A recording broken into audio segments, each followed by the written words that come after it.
Chapter 115. You Can't Escape. Jack's hoarse voice was like the low cry of a deep-sea monster. It penetrated through the walls, shaking Luonan's soul body to the point of being slightly shaken. Was this guy really a burner? Based on the information that Luonan knew, burners were not like this. At the very least, the burners under Yen Hong's archetype formatting theory were not like this. Otherwise, there would be no need for the deep blue platform or the exoskeleton armor. He could just modify his entire body. However, what Jack had displayed was indeed the power of the format of fire. In the next second, the thick and heavy walls of the training room rumbled and violently deformed. A hole had been blasted open in the center, and cracks spread out like a spider web. Jack's training room was located in the middle of the 141st floor. It was a space sealed off by 4 thick and heavy soundproof walls. Only one side had an open door. The direction Luonan chose to jump in was the opposite of the main door. He stretched out the normal path of pursuit to the greatest extent. However, Jack's choice was completely different from a normal person's. Using Jack as a reference, Luonan was actually really affected by the human mindset. He should have gone up or down just now. There was a floor separating them. Even if there was interference from the magnetic field, the situation would be completely different. Luonan didn't have the mind to reflect on his actions. He still tried to pull away, but the pressure his soul body endured continued to rise, making it difficult for him to move forward. Hell, even the military's burners, with the support of their exoskeleton armor, didn't have this kind of power. The wall exploded with a bang following another heavy strike. Jack walked out with large strides. His naked eye and bionic eye locked firmly onto Luonan's position. At this moment, the scene of flames soaring around his body had already disappeared, but the magnetic field that was like the deep sea was even more powerful. Through soul observation, he could confirm that Jack's entire body was deeply integrated with the deep sea EM field. The energy circulating within his body endlessly increased the effectiveness of the magnetic field. And the exertion of strength with every movement could bring about an intense change in the magnetic field. This was undoubtedly a terrible experience for Luonan. Jack stared at the direction where the soul was. His rage seemed to have been controlled, and his voice became hoarse and deep. "Young man, do you know how great of a price I paid in order to obtain the Deep Sea Type 4 Dynamo Core? Do you know how much your naughty behavior will cost me?" Dynamo Core? Is that the official name for the external neuron? Also, does this model also represent the corresponding ability? Just like the Deep Sea EM field that Jack was radiating, Luonan unconsciously pondered over this word, and Jack didn't immediately attack him.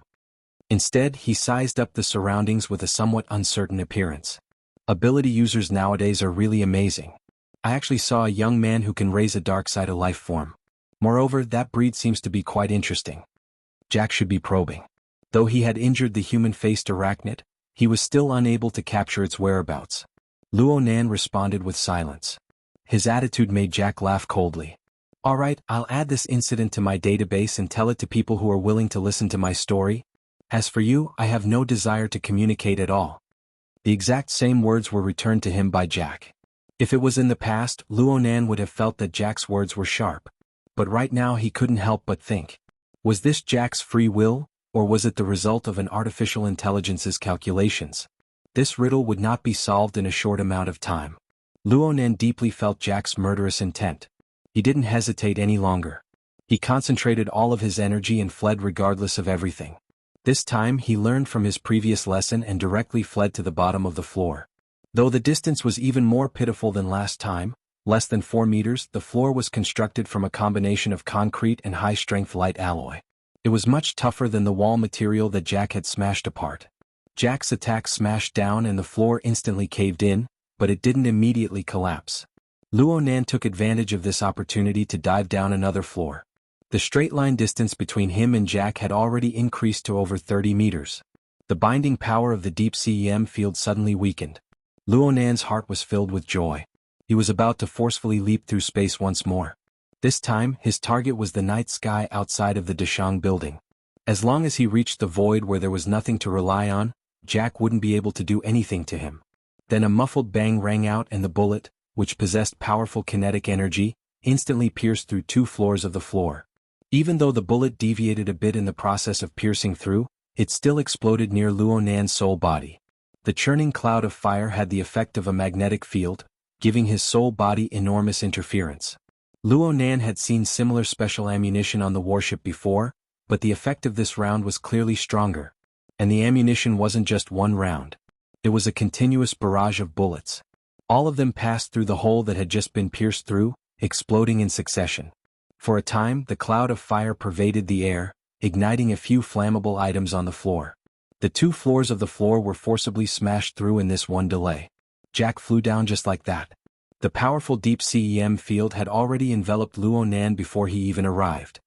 It was as if Luonan's soul body had been thrown into the deep sea once more. It suddenly became sluggish and difficult to move. And this time, the temperature at the bottom of the sea rose crazily. It was like a volcano erupting in the sea, wanting to cook him thoroughly.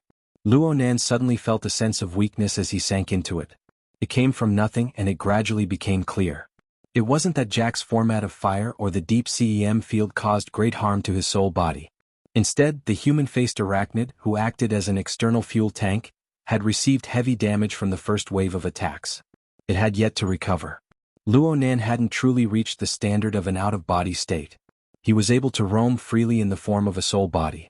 To a large extent, he had to rely on the energy provided by the human-faced arachnid. Jack's format of fire exploded, inadvertently striking Luonan's vital point. This wasn't good. And at this time, Jack's grand action of tearing down walls and setting them on fire finally triggered a response from the building's defense system. Right now, the floor the 2 were on was the office area of a certain large company. It was the weekend, so there wasn't a single person inside. The first to respond was the building's automatic mechanical security system. The door to the office area rumbled open following the simultaneous activation of the fire alarm and burglary alarm lights. A civilian defense robot drove into the room. The barrel of its anti-riot gun was aimed at the only visible target, Jack. The problem was that the anti-riot gun hadn't even fired when the robot received a brand new command. It entered a docile standby state. Then the fire alarm and the burglary alarm all stopped. The building recovered its silence. Only the office items that had been set ablaze within the flames were left to burn. Jack didn't even turn his head during this entire process. He just stared dead at the location of Luonan's soul body. Chapter 116. Ronan had witnessed the entire process of Jack controlling the situation. It was as if Jack was holding a remote control for action and stop. With just a press, the security system of the entire floor or even the entire building froze. This scene absolutely wasn't the result of Jack's high level of authority in the Deshang building. This was because the robot didn't have any procedures to test his authority. It directly ceased all activities and didn't have any power to resist. This made Luonan think of Cragburst's pitiful jeep. Luonan finally broke his silence. He used psychic waves to transmit, "How did you do it? Oh, another exchange?" Jack sneered. "Why are you making a fuss? You can control. Oh, and dark side of life forms. I can control machinery. That's fair." Jack didn't refuse to communicate, but he didn't respond directly either. He didn't mind dealing with Luonan a bit more. After all, he couldn't find any traces of the Darksider life form from beginning to end. This caused him to brood over it. He needed time to adjust the relevant parameters of the database and unceasingly revise the range of his detection. Luonan could more or less guess what Jack was doing. After all, many of Jack's detection methods required the use of that electronic eye, so Jack was constantly turning his head. This was good news. It seemed that Jack was very afraid of the Darksider life form. Perhaps there was still a threat to the current him? Luonan secretly paid attention to this, but right now a large portion of his mind couldn't help drifting in the direction of controlling machinery. Jack and Yen Yongbua's previous actions reminded him of another similar example. Gear's underground laboratory. To put it more bluntly, the external neuron. Luonan could confirm that the thread in Jack's brain was indeed the external neuron. It was also the dynamo core that Luonan spoke of. It was this product that seemed to surpass the technology of Earth that allowed it to bypass all authority and directly control all information devices, manipulating them at will.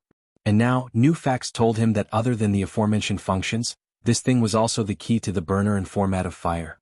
Such a strange creation had actually accompanied him for 5 years, and it was mailed to him by that coward.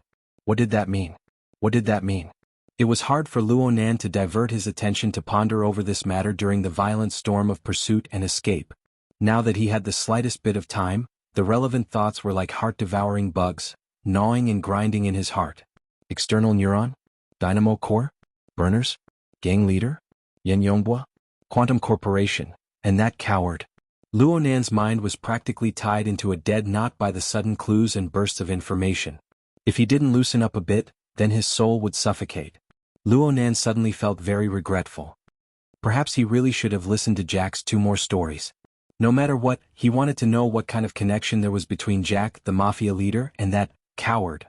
Right now, Luonan had to work hard for this goal. He did his best to maintain a clear line of thought. He used psychic waves to transmit information as slowly as possible to probe Jack's reaction. Controlling machines at will? You don't have that ability. Otherwise, you wouldn't be hiding in the recycle stratum as a mafia boss. Instead, you'd be running out to do whatever you want. Jack laughed hoarsely. Are you trying to provoke me? Kid, you've already succeeded before, so you don't have to worry about how you die. I admit that you have the ability to kill me. After all, you are already a burner. What, did I say something wrong? Luonan saw Jack grin from the corner of his mouth.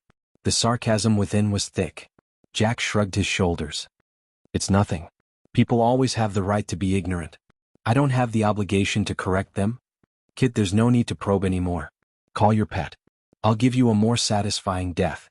Luonan would be stupid to listen to Jack's words. But Jack's sarcastic smile and tone were quite interesting. It was a kind of aloof superiority.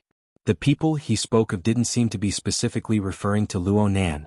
Instead, it was an unbridled map cannon. It was brimming with the flavor of, everyone in the world is drunk, but I am the only sober one. Luonan remembered that a considerable portion of Jack's high-level mental activity originated from the data template of the nucleus. In a certain sense, Jack was more real than any normal person. Then where did this sense of superiority come from? Luonan sized up Jack once more. The information he obtained from the mafia members showed that this savage and cruel fellow had become the mafia leader of this region in just a span of 2 to 3 years. He started off as a fighting instructor. He used the bloody 70% elimination rule to rapidly become an important figure in the fighting arena. Then he became a referee, a host, a partner, and finally became the chief spokesperson of the fighting arena's mafia power. His abilities overflowed as a mafia leader, but this didn't mean that he was the same in other areas. Then, it's the metal beetle, right? Luonan suddenly spoke up and went straight to the point. Jack was a bit startled, then he laughed. Are you still going to be angry, young man? Luonan ignored Jack's interference. His thoughts were so certain that everything that happened within Jack's body was exposed to the prying eyes of the human-faced arachnid. Yen Yongboy used it to control our jeep and then you came over to deal with it. But you're clearly more interested in the metal beetle itself. Oh, the metal beetle is too unprofessional. You call it the dynamo core? The Deep Sea Type 4 dynamo core. It's a mystical device that allows ordinary altered humans to possess abilities similar to a burner. Jack was silent for a moment. The dark red electronic eyes that had been searching for the human-faced arachnid turned back to stare at the blurry figure of Luonan's soul body. You're trying to display your own intelligence? But we don't recruit new people here? The intensity of the deep CEM field continued to increase as Jack spoke. Luonan's soul body felt even worse. From Luonan's perspective, the most important thing to do right now was to break free from Jack's control as quickly as possible and flee far away. However, the spiritual light gushing out from his mind interweaved into sections of thought. Under the pressure of the outside world, he pieced them together and advanced layer by layer. He was unwilling to interrupt this process. The dynamo core is very precious to you, so Yen Yongbo will use it to pay you. But looking at the model number, this should be a product that has already been put into production. At the very least, it's a trial production series of products. The only ones who possess this kind of manufacturing ability and are closely related to the burner are Quantum Corporation and their related powers. Luonan's brain power operated. It had certainly reached the pinnacle of his 15 years of life. He didn't directly converse with Jack. Instead, he endlessly tossed out a few bait in his words. At the same time, he earnestly observed all of Jack's reactions, using them to revise his own inferences. Of course, there's also you. You're an altered human, but you don't come from the military.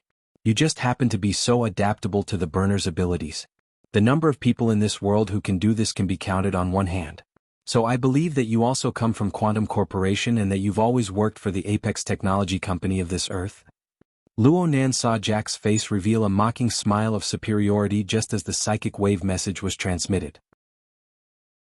Chapter 117. Seeing Jack's expression, Luonan seemed to be able to hear his main body's heart skip a beat. He had deliberately added the modifier phrase, Earth's top technology company, in order to probe into Jack's relationship with Quantum Corporation. He had thought of many reactions beforehand, but he never imagined that Jack would bring this smile over. Even the curve of Jack's mouth was exactly the same. Luonan admitted that he had to reconsider Jack's relationship with Quantum Corporation. But before that, there was one thing he needed to make clear. Why?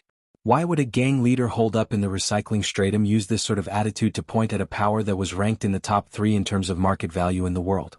Using the simplest of straight-line logic to consider things, wouldn't that mean that behind Jack's back, at least in his consciousness, there was a colossus that could look down upon Quantum Corporation, the Earth's apex tech company, with eyes of contempt? Luonan once again thought of the hooks buried within Jack's words. Soul Configuration's Deep Blue World. These were terms he had never heard of before. Now that he thought about it, it was extremely likely that they hid a world-shocking secret. Is that coward related to these things? How deep was the connection? Thoughts spun in his mind, but time didn't allow Luonan to think too much. He could only continue his previous train of thought and make some slight adjustments to probe Jack's background. You're both employees of Quantum Corporation, but Yen Yonghua can control the Rainbow Fund. You can only hang around in a gang. He can casually toss out a dynamo core and you'll fight to the death for it. From what I know, Yen Yonghua hasn't been a part of Quantum Corporation for long. Is it because of his strength that he was able to quickly climb to a high position? Or is it because of his father? Or perhaps, as an altered human who needs the help of a dynamo core to possess the abilities of a burner is destined to be a defective product from the production line? You're too damn smart. Another humming sound rang out from within the low and hoarse roar. The pressure and heat of the deep CEM field rapidly rose. Under the sudden increase in pressure, Luonan's soul body was forcibly compressed. Clearly Luonan's words had stabbed Jack's sore spot. The smile on Jack's face completely disappeared. He reached out with his hand and pressed it against his forehead. It was as if he was concealing his momentary loss of self-control. But the electronic eye that was already on the verge of burning exposed his current mood. Fury template. Highest level. Right now, Luonan was already straining to even transmit psychic waves. However, he was even more clear that if he were to really give up like this, Jack would very likely immediately make a move to finish him off. He needed a little more time. Did I misspeak? I'm really sorry. I'm just saying my guesses. Some of them might sound stupid, but I think our current situation is even more stupid. That's right. The speaker is stupid and the listener isn't smart either. Jack panted heavily. The last time he reacted like this was when the power went out. But this was really effective.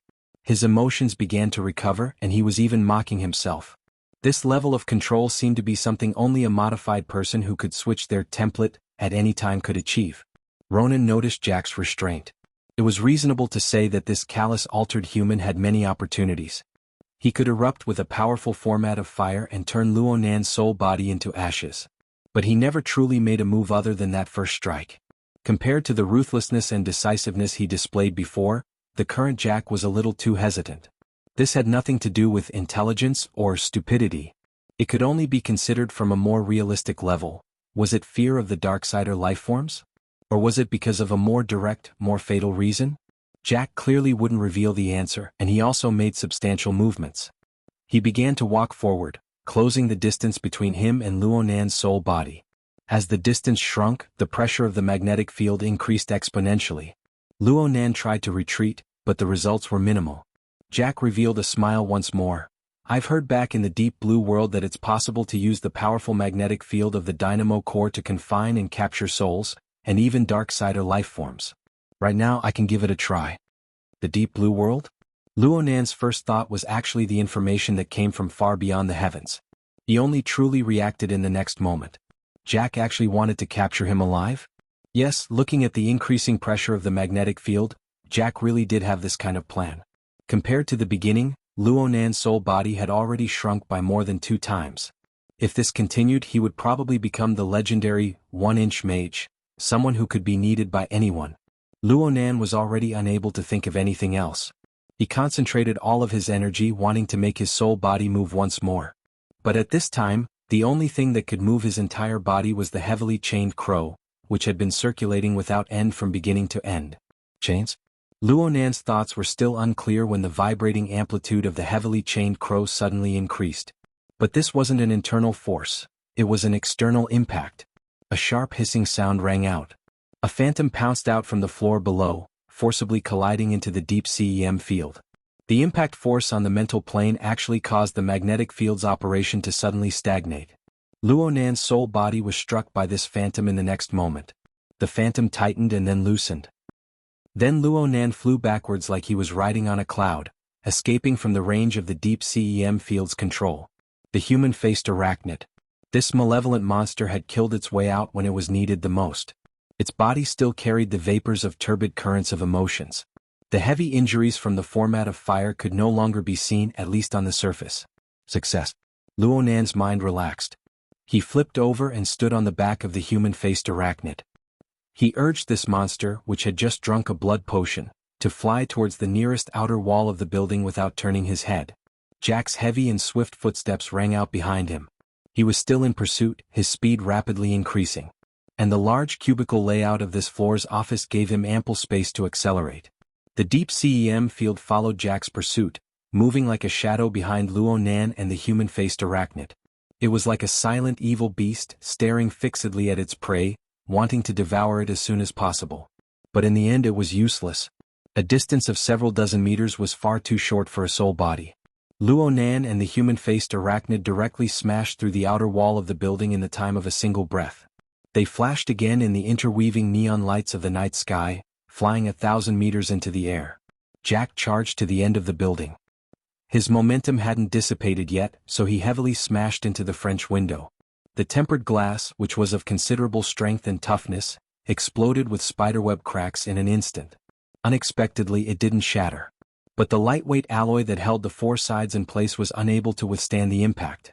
The entire French window was peeled off from the wall by Jack, falling rapidly to the ground. Jack used the momentum to dissipate his momentum. He stood at the edge of the empty building and pulled out a thick-barreled handgun. It should be the one that had shot out the military special ammunition. The muzzle of the gun was aimed at the night sky. But in the end, Jack didn't fire in vain. He just stared coldly at the empty shadow in the night sky. Only after a long while did he turn around and leave. Chapter 118. Aren't you taking things too easy? Luonan stood in the night sky. He watched Jack hatefully leave through the crisscrossing light rail outside of the Deshang building. He let out a long sigh in his heart and laughed in spite of himself. There was a very interesting relationship between Luonan and Jack right now. Jack's deep CEM field possessed the ability to instantly heavily injure or even kill Luonan, but its effective range was limited. Luonan himself didn't have any methods to threaten Jack, but he had an extremely long range of perception with a radius of 500 meters. This meant that when Luonan pulled apart the distance between him and Jack, it would be nearly impossible for Jack to escape Luonan's tracking and locking onto him. Luonan cut a sorry figure within the deep CEM field. Now Jack's movements would be just as distressed. Each and every one of Jack's movements would be exposed to Luonan's clairvoyance. Luonan patted the human-faced arachnid lightly, indicating for it to follow. The human-faced arachnid suddenly flew into the air. It swiftly plunged down from the night sky and crashed into the Deshang building once more. It passed through the wall as if it was nothing. The turbid smoke curled around its body, making it look demonic and bizarre. Luonan's mental senses locked onto Jack, who was over 20 floors away. A distance of 100 meters, centimeter precision, and several dozen floors. It was safe and meticulous at the same time, and Luonan could react in time. Jack was certainly able to sense Luonan's monitoring and locking onto him. He turned his head repeatedly along the way, accurately locking onto the direction of Luonan's soul body every time. But so what? He still couldn't do anything to Luonan. Luonan was much more relaxed this time. He stared at Jack's whereabouts as he sorted out the situation with the human-faced arachnid. Right now Luonan's soul body was standing on the back of the human-faced arachnid. The sensation on the mental plane was very strange. Even though his nervous system was able to restore the sensation to the greatest degree, there were still some things that were impossible to translate. He could only understand them. Luonan came into contact with the human-faced arachnid. It was like he was standing on top of a cloud covered in burrs. There was nothing below him, but there was the scorching internal pressure and external tension acting at the same time, propping up the sensation on the mental plane. The so-called internal pressure and tension was just a rough feeling. The human-faced arachnid's foundation structure was actually hidden within. The current precision of Luonan's senses wasn't enough to pry into the mysteries within, but he could roughly sense that the foundation structure of the human-faced arachnid was actually a bit loose. The human-faced arachnid had collided head-on with Jack's format of fire when the human-faced arachnid had suffered heavy injuries. Most of its devil body had been melted away by the format of fire. Less than half of its body remained. But from the perspective of the human-faced arachnid, this sort of injury was serious but not fatal. It could consume a spiritual seed, or its own kind, to achieve rapid recovery and even increase in power. But Luonan instinctively rejected the first evil method. As for the second method, where would he find other human-faced arachnid clones in such a short time? Even if they found it, it was hard to say who would swallow who. Therefore, Luonan could only choose the stupidest path for him. Go drink water from the turbid flow of emotions. Drink until you're full. It didn't matter if the human-faced arachnid was happy or not. This was the only way for the human-faced arachnid to recover as soon as possible. Fortunately, the underground fighting arena at the bottom of the Dashang building was a dirty reservoir of negative emotions. Luonan gave the human-faced arachnid a death order. He would eat wherever he went, but he had to avoid Ruewen and Cragburst. In a certain sense, his conversation with Jack was tantamount to buying time for the human-faced arachnid. Right now, Luonan's plan could be considered a success. The human-faced arachnid had recovered a bit of its vitality, saving Luonan from the most fatal danger. But from another perspective, the consequences of forcing the human-faced arachnid to drink dirty water were extremely serious. Even though the human-faced arachnid had suffered heavy injuries from the format of fire, its foundation was still quite solid. It was just weak due to excessive consumption. Now this fellow appeared to have an imposing aura, but its foundation was quite unstable. It had dropped by more than one level from its peak, and it wasn't easy to make up for it. Luonan knew from this that the grade of food was extremely important to the human-faced arachnid. It absolutely could not touch the return grass, unless it was absolutely necessary. Speaking of which, were the people in the fighting arena still alive? Cragburst's voice came over just as this thought flashed through his mind. Hello, hello. Hello, hello? Scout, did you get disconnected? Nope. From beginning to end, Luonan hadn't informed Cragburst that he had come alone to find Jack.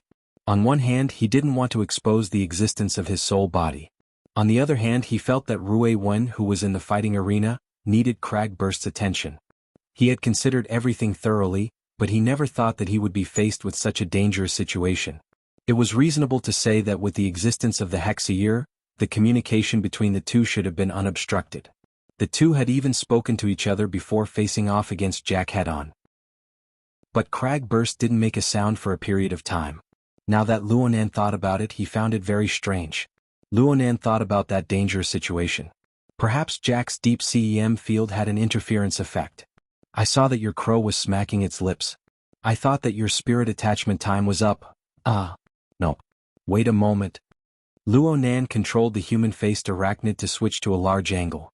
He arrived at the middle floor of the Dashang building.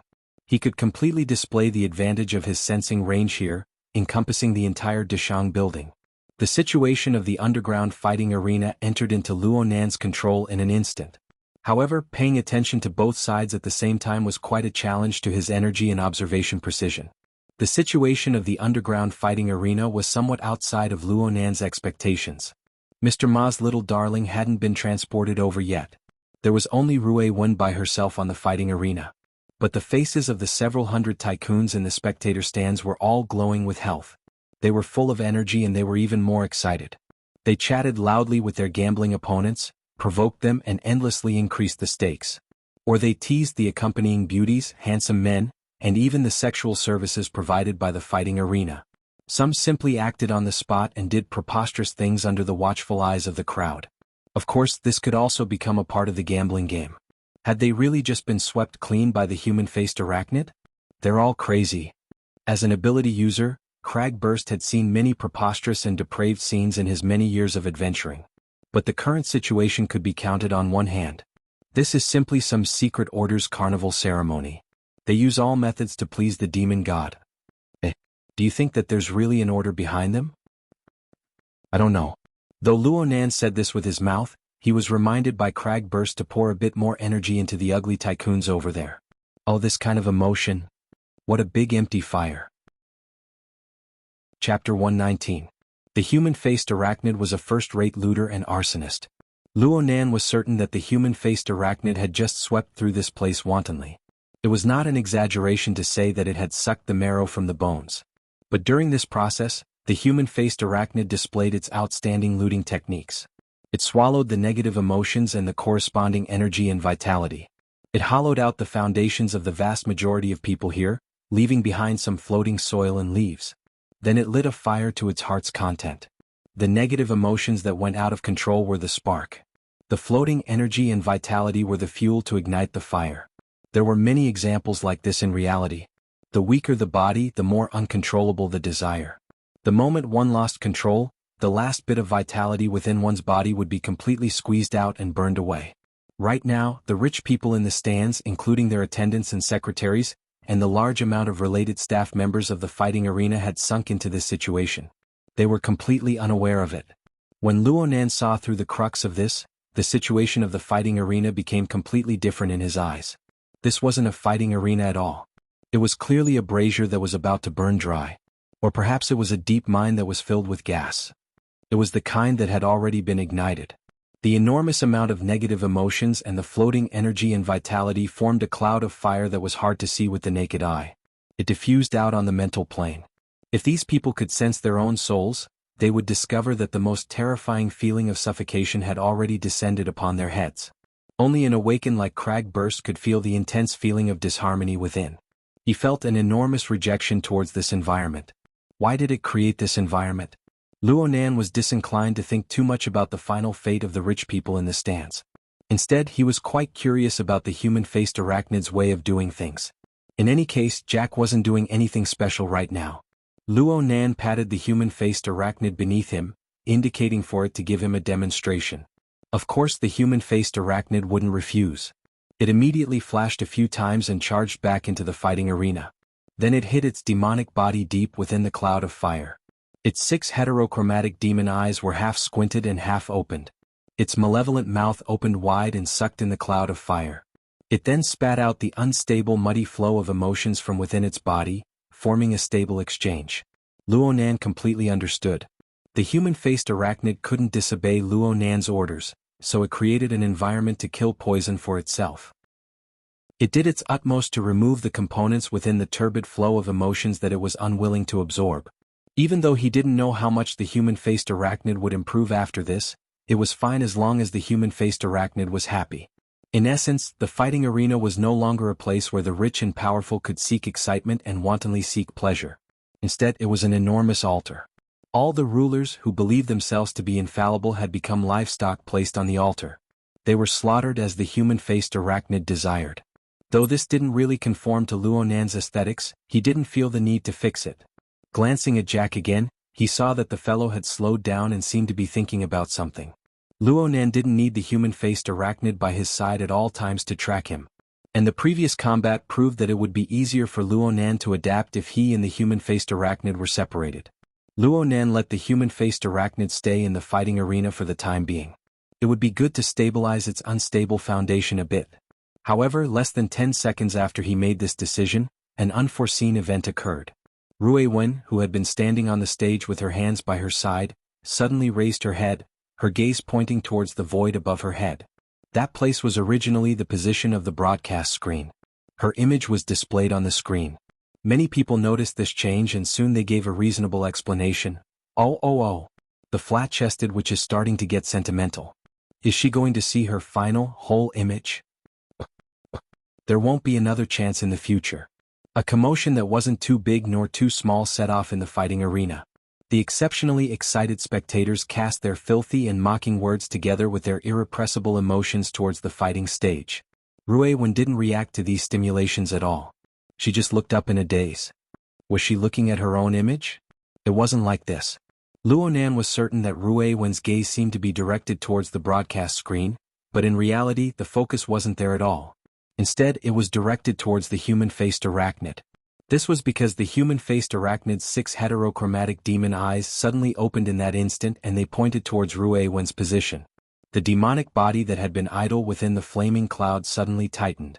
Burning negative emotions and vital energy curled around its body, forming faintly discernible rings of fire. Luonan's command came in at this time. He was worried that the human-faced arachnid would actually take a bite out of Ruiwen, the spiritual seed that it had coveted for a long time. He wanted the human-faced arachnid to retract its position. The human-faced arachnid did as it was told, but Ruiwen's line of sight unexpectedly followed and moved without the slightest deviation. At this time, Cragburst felt that something was wrong. "Hey, what is she looking at?" "I don't know." Luonan's scalp went numb when he said this. If this scene was not an illusion, then Ruiwen seemed to be able to see the human-faced arachnid. Could she see the dark side of life form? Ruiwen was an ability user? But why was there no sign before? Or had his ability just awakened? Was it the stimulation from the human-faced arachnid? A few questions popped up in his mind, but none of them could be answered. The human-faced arachnid growled in a low voice. This was the response to Luonan's command. Originally, only Luonan could hear it, but now Ruiwen, the cold and silent young girl on the fighting stage, raised her head once more. Her gaze pointed to the sky above the fighting arena. Luonan would be at the end of the line of sight if it extended its line of sight to approximately 300 meters. Goodness gracious. Luonan clearly knew that Ruiwen could not see him, but he was still shocked fiercely. He could not help but shift. Right when he was thinking about pondering over the girl's situation, he never expected that things would come and he would be overwhelmed. Jack ended his contemplation at this time and his speed suddenly increased. This fellow returned to his training room in a short half a minute. He picked up the wristband he had discarded earlier and seemed to be communicating with the outside world. Luonan's energy needed to be completely focused over there. Before this, he gave the human-faced arachnid another command. He told it to stay far away from Ruiwen, to stop distracting the girl's attention. After arranging everything, Luonan began to close the distance between him and Jack in order to increase the precision of his senses. But in the end, this was different from when he was facing his contact person. Unless Luonan didn't want his life anymore, it would be impossible for him to get close to Jack's side. And in this case, it was impossible to guarantee the precision of his senses. In the end, Luonan took the risk to advance to a distance of approximately 50 meters from Jack. He was able to feel the electrical waves radiating from the wristband, but he was only able to track it for a short distance before he had to give up. Jack's communication time was extremely short, and the direction of the transmission was clearly pointing outside of the Deshang building. The distance was so far that it far exceeded the limits of his senses. Maybe he was contacting Yen Yongbua? Luonan could only make blind guesses. And then Jack entered the training room's changing room and changed his clothes. A white shirt, a black bow tie and black trousers. These were the standard fighting referee attire. Then he shot a cold glance at Luonan's position, went straight out the door and entered the high-speed elevator. He wanted to go to the fighting arena? That gaze was clearly a provocation. It was very clear that some matters in the fighting arena had been exposed. The possibility of it being the human-faced arachnid was very small. Then, Cragburst, Jack's here. Which one? Where? Cragburst was stunned for a moment, but he quickly came back to his senses. He immediately looked for Luonan to confirm. Chapter 120. This was a rebellion. Luonan flew into a sudden rage. The heavily chained crow shook, forcefully pulling the human-faced arachnid back. The human-faced arachnid's body let out a hissing shriek as the fire cloud collapsed and dispersed. It was clear that it had suffered greatly. The human-faced arachnid's reaction was so miserable that it slightly dampened Luonan's anger. It seemed that his control over the human-faced arachnid hadn't lost its effectiveness. He thought about how this fellow had just saved his life, and his heart softened. Moreover, what was the use of being angry at this kind of person who had no intelligence and only acted on instinct? Luonan was baffled. The human-faced arachnid had always been obedient ever since it was bound by the heavily chained crow. It didn't do anything out of line with Ruiwen before. Why did it suddenly go out of control? He needed to think carefully about the problems within. At this time, Jack took the high-speed elevator and walked through the special tunnel. He had already arrived at the combat arena, but he did not directly show himself. Instead, he entered the VIP box and met with the contact person. He did not say anything useful for a while. Luonan concentrated his energy to consider the problem of the human-faced arachnid. Communicating with the human-faced arachnid that had no intelligence to speak of was a very strenuous matter. It wouldn't tell Luonan what it was thinking. Luonan could only rely on himself to search for the problematic link within the chaotic information. According to the flexible e-ink screen, his current analysis of the human-faced arachnid was 2%. In other words, 98% of the messages were garbled. trying to find something comprehensible and useful from this garbled code was really, what is this? Luonan's soul body faintly rippled. He was shocked by the dynamic image that was suddenly reflected before his eyes. The image should be the external information that the human-faced arachnid had absorbed before, so it was straightforward and clear. Luonan was stunned for a moment before he quickly recognized that this was a complete diagram of the human body's structure. There were even mechanical components mixed within. As for the specimen, it was undoubtedly Jack. Luonan used the human-faced arachnid to pry into the mysteries of Jack's body. Luonan's main focus was placed on the activity of Jack's brain. He only skimmed over the other aspects. But Luonan never expected that the human-faced arachnid would actually record the entire scene of Jack's body. Moreover, the human-faced arachnid used a form that Luonan was unable to understand to make an integration. What appeared in front of Luonan right now was a scene that seemed like a scene from a movie. As for the time period it appeared, it was right before Jack ignited the format of fire, right before the human-faced arachnid was completely blasted out. So Luonan saw that the dynamo core had split into a myriad of fine filaments. They pierced through the blood vessels and nerves, spreading throughout Jack's entire body. They instantly opened up a complex yet complete structure. The energy that came from every part of Jack's body, whether it was physical or mechanical, was integrated and transformed under this structure. At that moment, Jack seemed to have transformed into a precise piece of equipment controlled by a super chip. His position, time, and output were all perfectly coordinated. Because of this, the highly concentrated internal pressure didn't destroy his body at the first moment. Instead, he stepped on the dangerous boundary and successfully transported the densely woven electric fire back to the area where the nucleus and the dynamo core were located. The dynamo core lit up under the high-energy convergence. The originally flickering electric light on the spiritual plane became bright and dazzling. It was precisely during this process that the energy within Jack's body completed an inconceivable qualitative transformation. In other words, it crossed a dimension from the plane of reality and touched upon the spiritual realm. Ignition successful. Nice. Luonan's soul body suddenly spun in a circle to calm his excited emotions. He didn't know how this ignition method was different from that of a normal burner, but this was the first time he had seen the entire ignition process of the format of fire. Even if the true core steps weren't revealed. The crucial step of energy transformation should be completed within the dynamo core.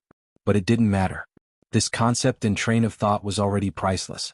Whether it was Quantum Corporation or some even larger power, their research train of thought on the burner line was the same as opening it up to Luonan. Luonan thought about how Quantum Corporation had spent over a decade to suddenly obtain a project worth $1 trillion in investment. He felt a deep pleasure of revenge.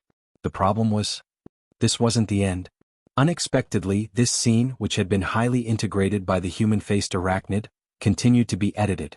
The scene that appeared next was much more blurry, and the time node rewound to the moment when the dynamo core split into a myriad of fine filaments to support the structure. The image of Jack's body turned illusory. Large areas of his body were erased. All that was left was a frame constructed from the dynamo core, blood vessels, nerves, and a portion of the body's tissues. The energy passed through this frame, converged, and ignited. Luonan could see that this was a replay of the ignition process from before. The replay highlighted the importance of the structure itself. It erased the irrelevant branches and pushed the marvels of ignition forward once more. This also made Luonan think of the self-formatting. Wasn't his current body structure similar in nature? An exquisite reference. Perhaps he could refer to this model in his cultivation in the future? Luonan's sighs of emotion had just appeared when the continuous advancement of the scene cut carried out a second replay. It was still starting from the beginning, but this time, the complex structure supported by the dynamo core became a blurry background. There were only simple lines, straight or arcs, connecting the key nodes of the structure. Or perhaps they were simply born out of thin air.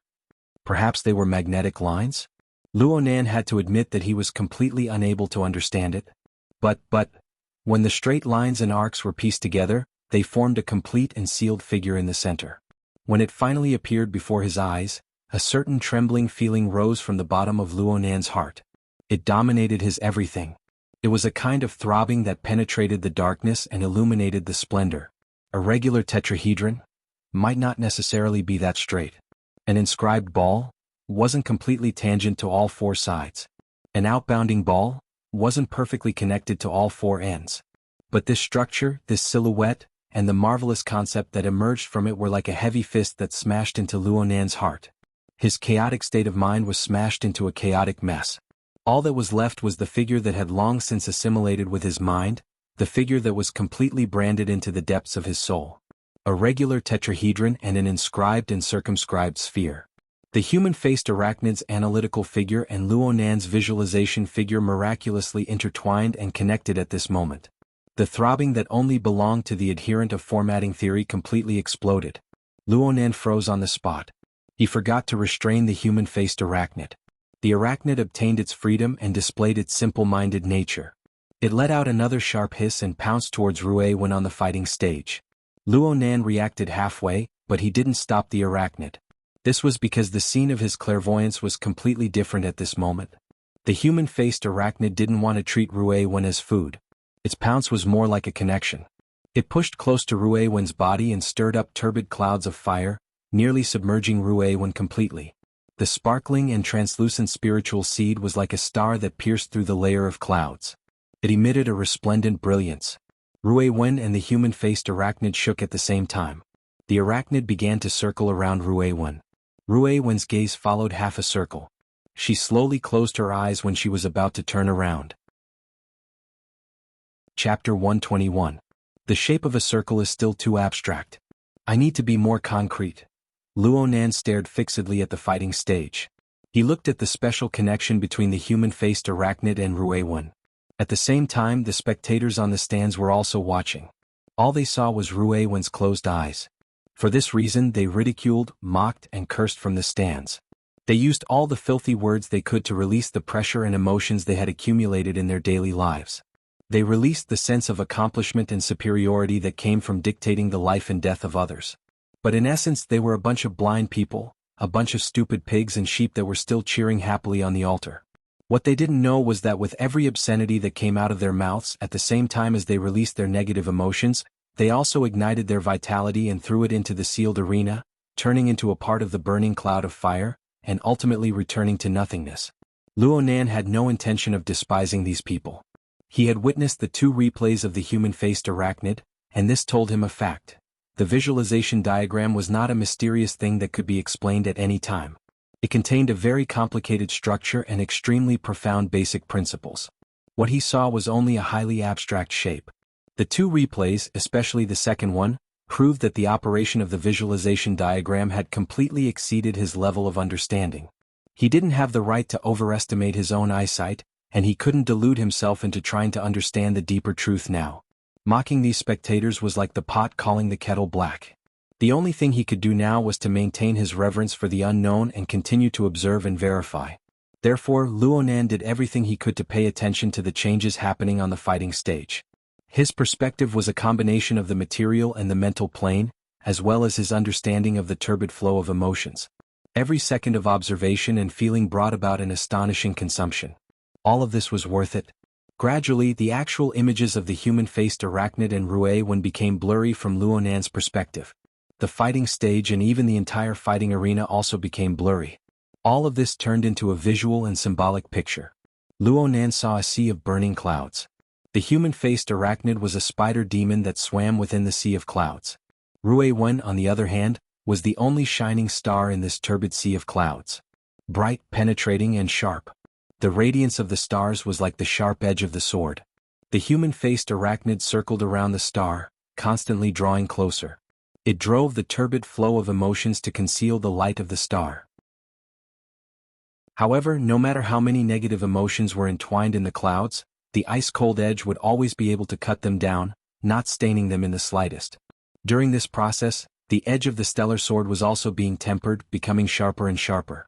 After dozens and hundreds of attacks, a large amount of turbid emotions did not even have the chance to pounce on it before they were turned into nothingness under the shining sharp light.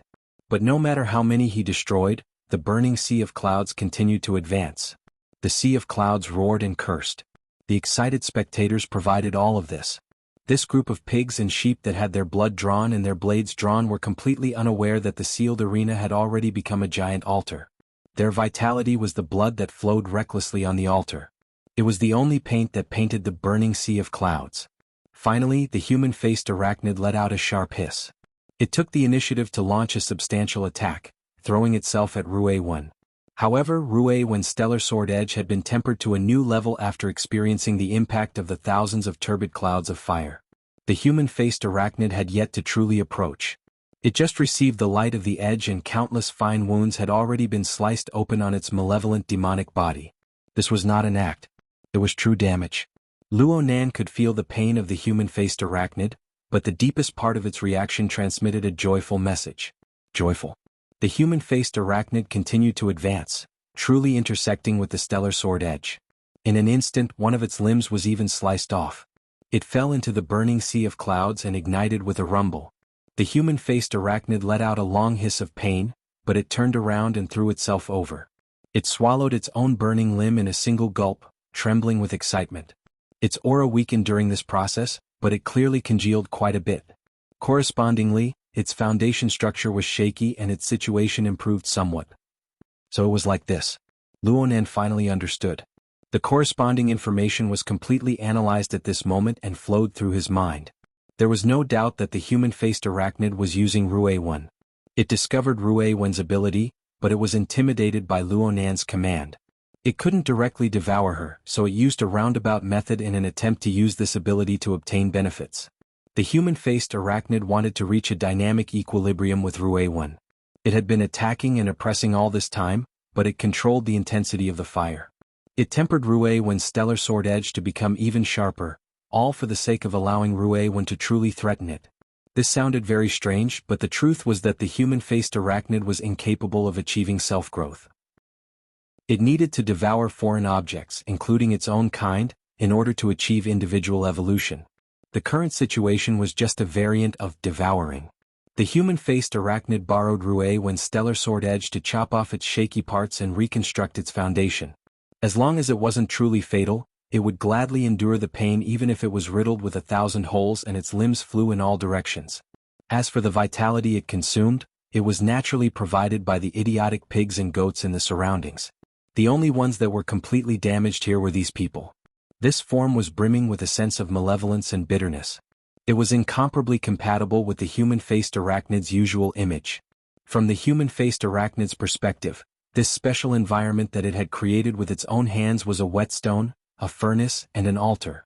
It had placed itself on the altar. Ruiwen was the one who received the greatest benefits from this. Luonan still didn't know what ability Ruiwen had awakened to in the end. But he knew that the human-faced arachnid had an astonishing potential when he saw its miserable appearance. But in order to stimulate this potential, one must not be disturbed by external objects. One must have a clear and penetrating mental state. Only then could one withstand the turbid flow and remain untainted by even a speck of dust despite being scoured 100 times or 1,000 times. Therefore Ruiwen was also on the altar. The human-faced arachnid was using her and vice versa. The two used each other and polished each other to push their own level all the way to higher levels. Even now they still couldn't see the upper limit. Such a scene might not be completely real, but it was a part that Luonan could understand and extrapolate. The overall composition of the scene was faintly connected to the visualization diagram he was most accustomed to. Ruiwen and the human-faced arachnid occupied the most core positions. They could be said to be inscribed spheres, representing a kind of endlessly circulating internal power. The fighting arena was the boundary of the sealed diagram.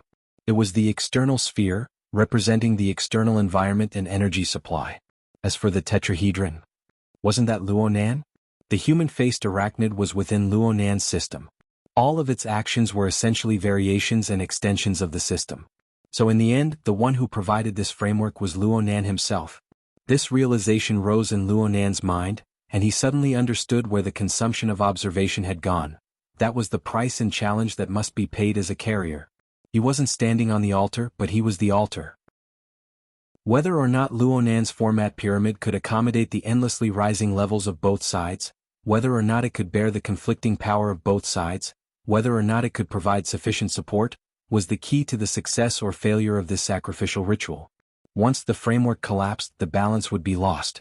Either Ruiwen would kill the human-faced arachnid, or the human-faced arachnid would destroy Ruiwen. There was no third possibility. Even if Ruiwen died, it didn't mean that the human-faced arachnid had gone against Luonan's will. This was because the entire framework had failed. Of course, Luonan would certainly suffer the backlash of the framework's collapse at that time. He didn't know what would happen when that time came. Human-faced arachnid. Luonan gnashed his teeth.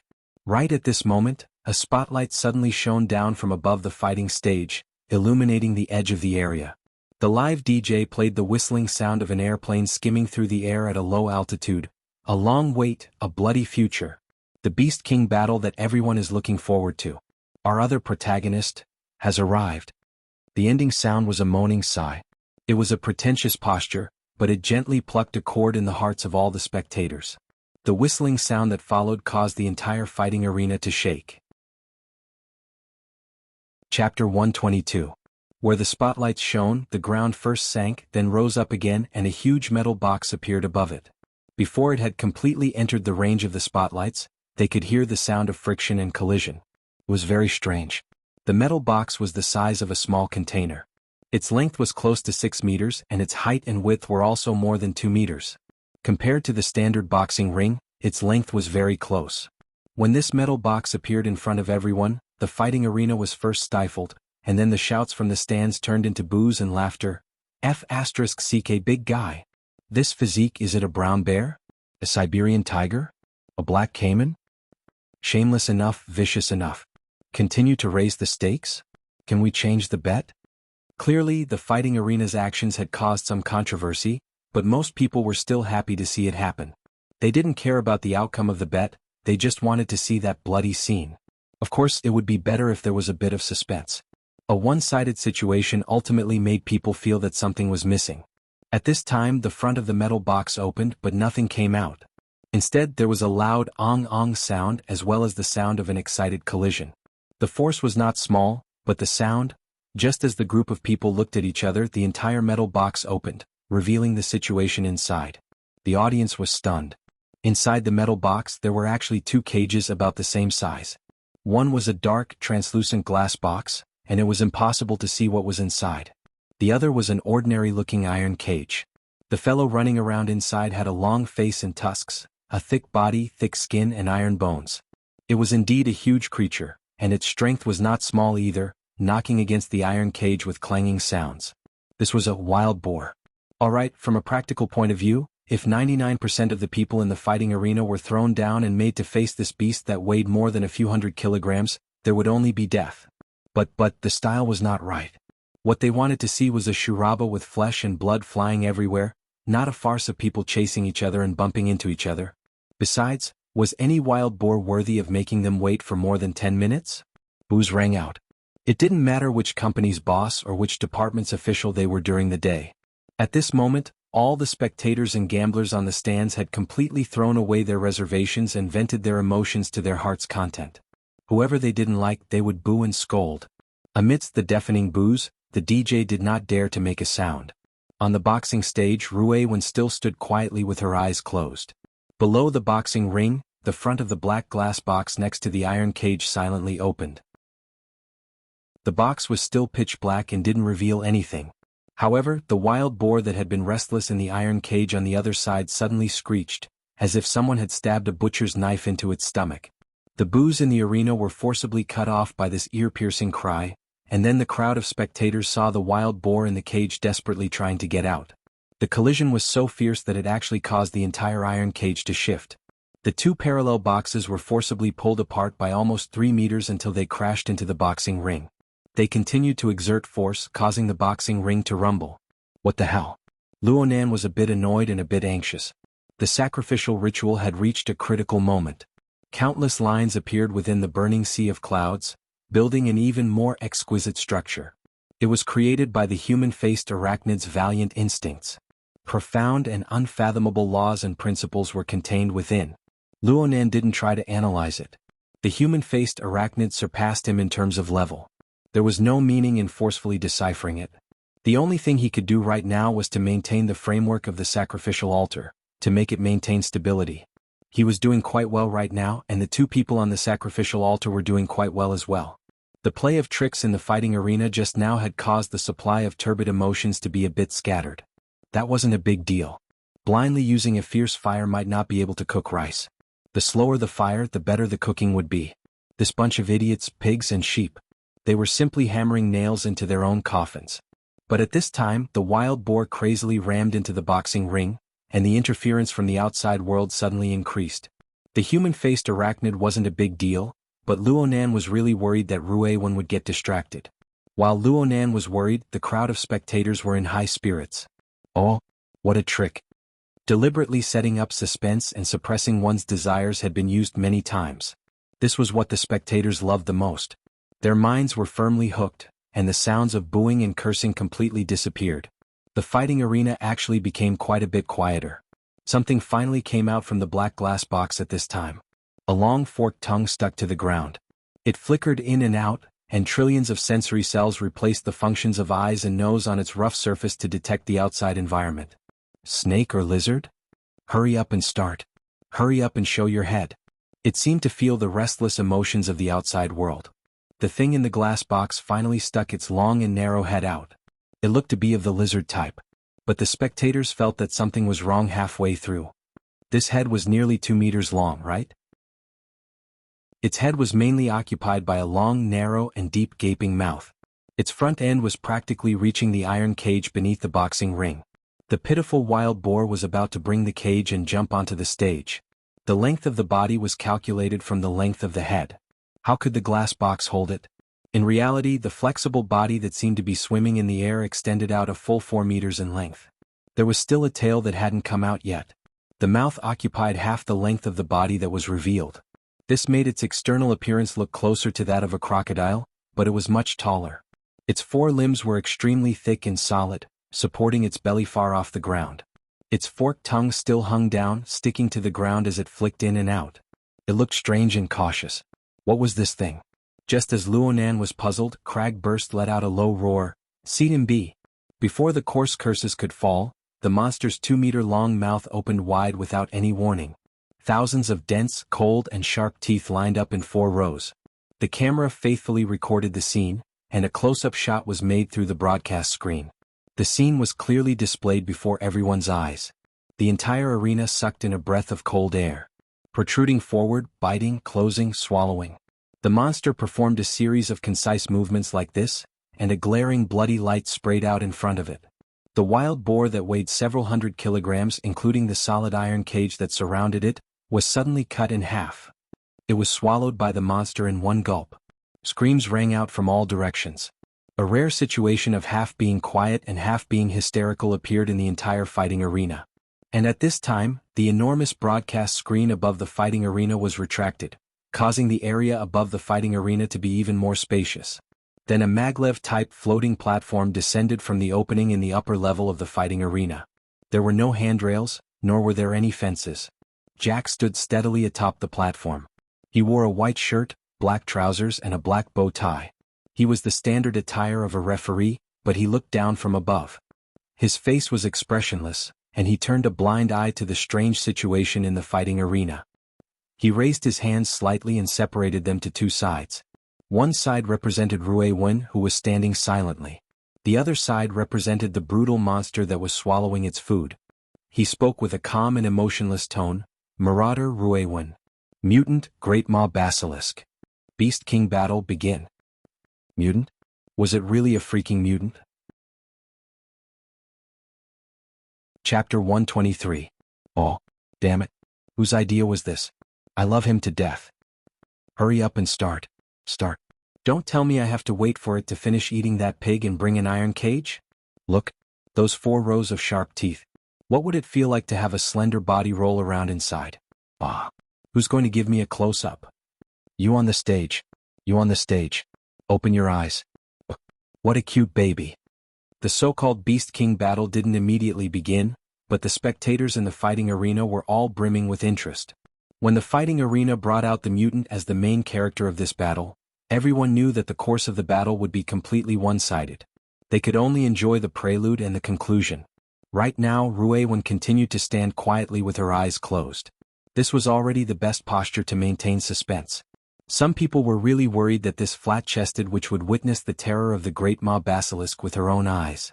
This fight would turn into a hunting show for the mutant early on. CDMB. CDMB.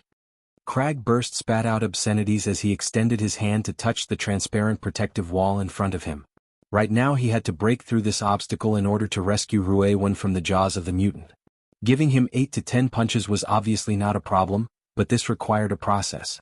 If by any chance the great mob basilisk's vicious nature was aroused, then even 10,000 deaths wouldn't be enough to redeem himself. Cragburst was regretting right now. Why didn't he put a stop to this damned road of adjudication earlier? Why did such a dangerous situation occur? Cragburst quickly calculated a few times and confirmed that he needed at least 5 to 7 punches in order to blast open the protective wall. And this was under the premise that the fighting arena's defensive power didn't interfere. The uncertainty was too high. He needed to obtain support. Scout. I need a bit of time. Cragburst had just spoken when a small map that was clearly drawn at the last minute was sent over from the psychic wave network. It clearly drew a route from his current location to a certain area in the upper levels. Luonan's voice transmitted over, "Don't force your way in. Enter from the VIP room. That's where Jack just came from. It's the only shortcut. You still have time. This damned lizard will finish digesting its food. The great mob basilisk only needs 2 minutes to digest its food. Then 2 minutes it is. If it's not enough, then I'll take it." Cragburst didn't say anything else. He turned around and left. Right now he could only choose to believe in his teammate, and Luonan's previous performance was worthy of his trust. Cragburst had just walked into the lounge when Jack's gaze swept over from the skies above the fighting arena. This minute movement was undoubtedly exposed by Luonan's mental senses. Luonan's mind jolted, but he recalled the most important information. He rushed to warn Cragburst, "Pay attention. Jack has discovered you. He's a burner. It has a kind of controlling magnetic field, and its strength is not to be underestimated." Understood. Cragburst was very surprised, but he didn't say anything. Instead, he sped up and ran wildly through the hallway. The mafia guards had spotted him, but no one could stop his assault. Jack, who was on the maglev platform, must have received the relevant information. However, his face was still cold and expressionless. This guy. Luonan had heard Jack talk to his contact about the little darling of Mr. Ma's family. Luonan had thought that Jack was some sort of ferocious beast. He never thought that Jack would actually be so ruthless and shameless to this extent. A mutant. The current situation was much more dangerous than what Cragburst had observed. The human-faced arachnid and Ruewen continued to maintain a cruel and fragile balance because the sacrificial ritual was still ongoing. Even though the level of the two sides was pushed higher, Luonan didn't know when this would end. As long as the sacrificial ritual wasn't over, Ruewen wouldn't be able to free herself to face the enemy. The instant collapse of the balance would take her life a step earlier. Right now, the person who was working the hardest in the fighting arena was Luonan. He had to maintain the entire framework of the altar from collapsing. He also had to pay attention to the changes in the situation. He had to guide Cragburst's path in time. He also had to lock onto Jack and keep a close eye on the great mob basilisk to prevent any new abnormal movements from occurring. Multitasking. Panoramic mental senses transmitted information from all directions in parallel, forcing him to deal with it. A single mishap could lead to a complete collapse. He didn't know that he was an omniscient god, but he was doing the work of a god. The great mob basilisk's meal was nearing its end. It had swallowed the other half of the wild boar and the iron cage in a short few dozen seconds. Its enormous belly was about to touch the ground, but then it flattened at a speed visible to the eye.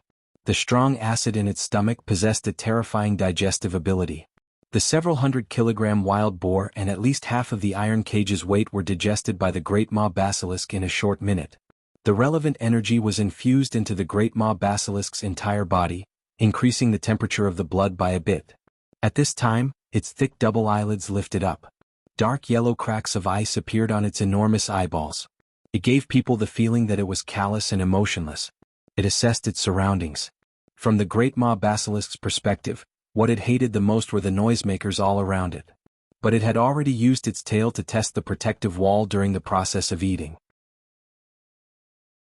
It wasn't easy to break through. In that case, it would give up the hard and make it easy. It would first devour the simple target. This was its only choice. The great mob basilisk stared at its target on the fighting stage. Its long tongue stuck to the ground and sniffed, digging out deeper information. This slender creature actually possessed a certain level of threat. As an apex predator, this was a situation that it absolutely couldn't allow. The great mob basilisk's underdeveloped vocal cords didn't have the ability to raise its voice and roar. But the low growling sound it produced was enough. When the low and deep sound waves spread through the loudspeaker and spread throughout the entire arena, the close-up shots of its icy cold pupils were transmitted to every broadcast screen. The spectators' hearts palpitated for a moment before they excitedly stood up one after another. They raised their arms and shouted, "Adjudicate! Adjudicate! Adjudicate!" The atmosphere in the arena was about to explode. Not for anything else but for the special term mutant. In the 30 years after the Third World War, mutants had always occupied the top position of the Earth's food chain. They had firmly trampled the original overlords, humans, beneath their feet. The wilderness, the oceans, and even parts of the air had all become their domain. The entire world's population exceeded 10 billion, and they were squeezed into 88 large metropolitan areas. For a time they were in imminent danger. Even if the present humans developed the deep blue walkers, changed their tactics and continuously obtained battle results, they still wouldn't dare to say that they had completely entered the strategic counteroffensive phase. Recovering lost territory could only be called a distant goal. This was the spiritual memory that mutants gave to the people of the present generation, especially the generation after the war. At this very moment, the bloody scene in the center of the fighting arena caused the spectators to feel fear. But the layout of the fighting arena and its powerful defenses gave them positive hints. They were the true masters of the fighting arena.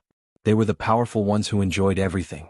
The stimulation brought about by this unique position of dominance was something that no other ferocious beast could ever hope to achieve. This illusory power and dominant position caused the flames in the spectators' hearts to burst forth in an even more intense manner. The people in the back row stood up, and the spectators in the front row crowded forward. They squeezed against the transparent protective wall, striving to get a closer look at the great maw basilisk's savage appearance. Luonan coldly swept his gaze over this chaotic scene. Even though these spectators were the largest source of noise, they were the most insignificant group within the structure of the altar. Who would pay attention to pigs and sheep that were about to run out of blood? But a subtle change appeared at this very moment. Everyone stood up and shouted crazily. There were some people who weren't able to truly stand up. Chapter 124. No one discovered the abnormality here. Everyone's gazes were focused on the fighting stage, appreciating the fight that was destined to end quickly. The first one. Luonan's energy could no longer be divided at this time. He didn't have the strength nor the need to lament over the fading of life. He only sensed that a certain marvelous element was born within the altar as this person's flame of life burned out. The element content was too minute. He couldn't see any obvious changes. But with the first one there was a second, a third, and many more. The relevant numbers within the range of his mental senses increased without end. The accumulation of the marvelous element didn't increase. It was like the ratio of a certain pigment. It changed from light to intense. This was the color of death.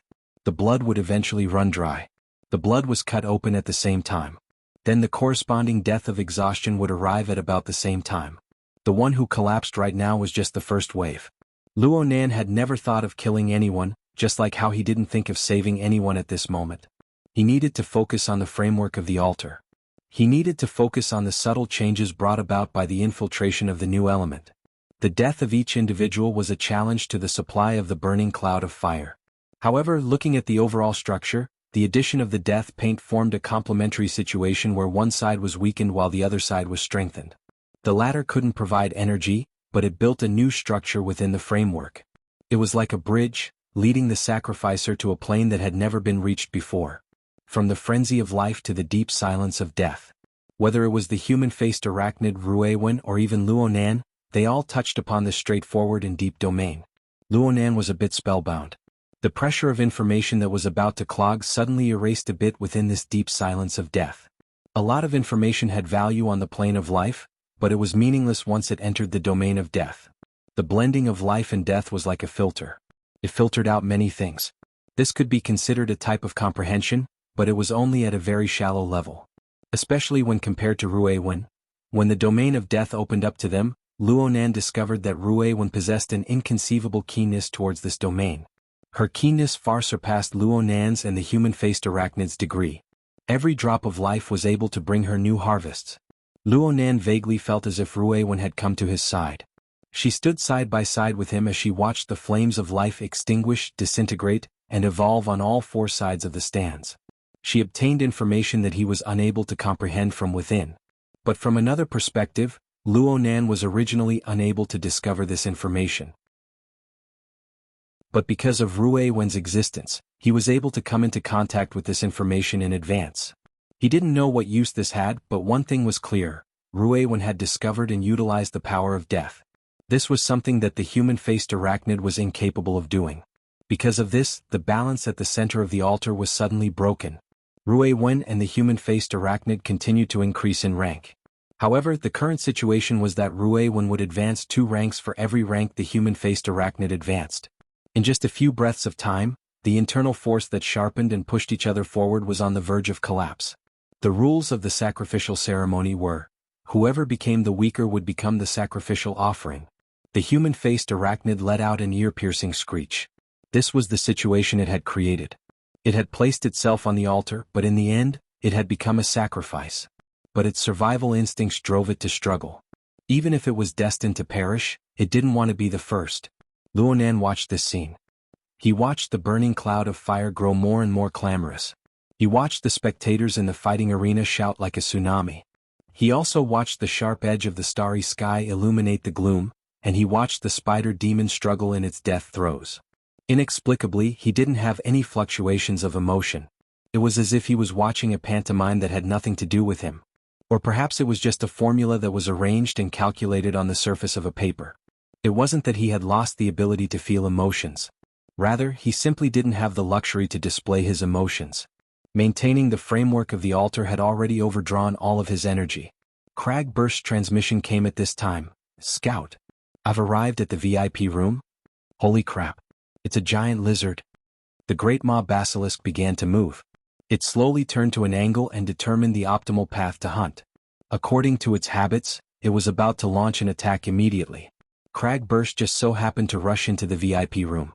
He knocked out the contact who was about to scream in shock. He saw everything that was happening in the arena from that angle, and he gave a loud warning. "Speed up. Don't get distracted." Luonan's message was calm and peaceful to the extreme. Cragburst was clearly stifled, but he still listened to Luonan's words. He crashed into the secret passageway of the VIP room and made a mad dash towards Jack's location.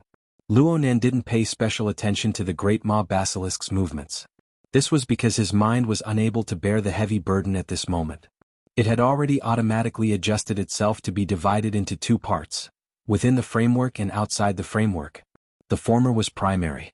The latter was secondary. The priority was undoubtedly to resolve the situation within the framework. As for outside the framework, then he would resolve it within the framework. This was truly a marvelous dichotomy. Luonan's thoughts stirred, and the heavily chained crow hummed with a trembling hum. It crossed the air and headed straight for the great mob basilisk. Luonan didn't know if he could control this mutant. His goal wasn't set that high. All he did was use his own unique method to pull what was outside the framework into the framework. As for entering the framework, who knew if he would become a priest or a sacrificial offering? The great mob basilisk moved.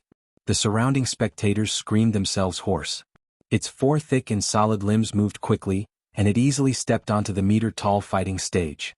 Its enormous body swam through the air, and its enormous mouth, which could bite through steel, split open as it charged towards Ruiwen. Luonan watched all of this coldly. The heavily chained crow had already pierced through the great mob basilisk's head. The marvelous connection was completed. From his perspective, the great mob basilisk wasn't pouncing towards Ruiwen. It was pouncing towards the framework of his altar. It wasn't a collision. It was just a leap. The plane of reality, the mental plane, and the rendering of emotions. Everything interweaved into one place. His altar's framework was truly connected to every plane, towering majestically. Ruiwen still didn't open her eyes, but she clearly sensed it. She staggered her feet and dodged to the limit in this crucial moment. She dodged to the front of the great mob basilisk's charge. Anyone would dodge when faced with the charge of a high-speed truck. The spectators weren't disappointed. It's good that she dodged. It's exciting when there's a back and forth. The cheers from the spectators were like a landslide and a tsunami. But amidst this roar, a weak hissing sound inexplicably penetrated into everyone's ears. The great mob basilisk and Ruiwen's body staggered. Its enormous body was nearly the same length as the fighting stage. Perhaps it had charged too quickly, but it lost some control. It was unable to stop itself after landing on the ground. It directly leaped over the fighting stage. It actually stumbled and stumbled as it charged straight towards the spectators behind it. They watched the terrifying mutant charge towards them. They clearly knew that it was impossible for the great maw basilisk to crash into the protective wall, but the spectators closer to the fighting stage, especially the beauties who were responsible for creating the atmosphere, still screamed in a half-real, half-fake manner. But halfway there the screams became hysterical. The body of the enormous beast, which was over 5 meters long and weighed over 800 kilograms, was black and heavy like steel. Everyone could see it wither at a speed that could be seen by the naked eye. It suddenly shrunk by a size. The bones that supported its body also lost their hardness. Its 4 limbs broke one after the other. It simply slid on the ground and crashed into the protective wall with a bang. It didn't struggle. The callous pupils behind its enormous eyelids had already been corroded into 2 enormous black holes. The great maw basilisk lay paralyzed on the ground. In only 2 or 3 breaths of time, its back, neck, head, chest, and abdomen, large chunks of flesh fell off one after another. In the blink of an eye, all that was left was a dense skeleton wrapped in blood vessels and connective tissue. Defeat and death were presented before everyone's eyes in the most bizarre and cruel form. Chapter 125. In the face of sudden stimulation that exceeded the limits of endurance, screaming was perhaps the only way for people to breathe before they suffocated. The exclamations and screams formed a chaotic hurricane that swept through the entire arena. There were more than 5 spectators on the viewing platform directly opposite the great maw basilisk. They couldn't withstand this wave of impact, and their eyes rolled back as they fell to the ground. At this time, the phenomenon of collapsing was no longer an exception. More and more people noticed it, and more people were infected. The arena was equipped with medical personnel, but the incessant cries for help made the limited medical personnel at a loss as to what to do. And when these fragments of information were gathered together, a clear scale was revealed, and a bone-piercing chill descended upon the arena. A shiver ran through everyone. Xuanhuan calmly looked down at all of this. In his eyes, death covered life. More and more information lost its meaning, and the framework structure of the altar grew clearer and clearer because of this. To put it bluntly, when the great maw basilisk was led into the altar's frame, regardless of whether it was inside or outside the frame, the entire situation suddenly became clear. Under the framework of the altar, the great maw basilisk's killing intent directly constituted a challenge to xuanhuan. On the material plane, the great maw basilisk's fleshly body was very powerful. It was completely at the level of a running heavy truck. Moreover, it possessed extraordinary flexibility and destructive power. However, on the mental plane, this fellow could only be considered to be at the level of an intelligent beast. On the current level of the altar, there was an insurmountable distance between him and xuanhuan and the human-faced arachnid. Then, as a matter of course, the great maw basilisk was reduced to a target for slaughter. It was also an excellent scapegoat. The human-faced arachnid's struggles were effective. At the juncture of life and death, it practically slaughtered its way into the great maw basilisk's body along with xuanhuan's star edge. The abundant life force of blood, qi, and blood became the best shield and substitute for the human-faced arachnid. The strong pressure that had been accumulating all this time, the iron rules of the sacrificial offerings that were almost certain to die, were all pushed in together and carried by the great maw basilisk. At this moment, the great maw basilisk was the converging point of all the backlash energy. The human-faced arachnid was able to preserve its little life. Even though it had suffered a crushing defeat in the end and had been chopped down a level, it had still made great progress with the addition and subtraction. The only worry was that he was extremely weak and couldn't maintain his demonic body anymore, so he turned back into a demonic symbol to recuperate. The rule of the altar was that the winner takes all. Without a doubt, xuanhuan was the one who benefited the most from the entire sacrificial ceremony. The instant the great maw basilisk stepped onto the altar, xuanhuan's star radiated the most resplendent rays of light. Destroying one's soul and destroying one's physical body were 2 completely different levels. There was no difference between them. However, in order to destroy both the soul and the physical body at the same time, the only way was to simultaneously interfere with both the physical and mental domains and break through the invisible barrier between the two. xuanhuan had done it. At this time she slowly opened her eyes. Her pupils were still serene and silent, but she only stood there. Her even breathing carried a clanging sound. As for the mental plane, the turbulent burning clouds formed pieces of emptiness. But on the other hand, those empty silhouettes were like death gods that had stepped out of the void and raised their sides high. As the sole victor on the sacrificial altar, Ruewen's star dominated everything.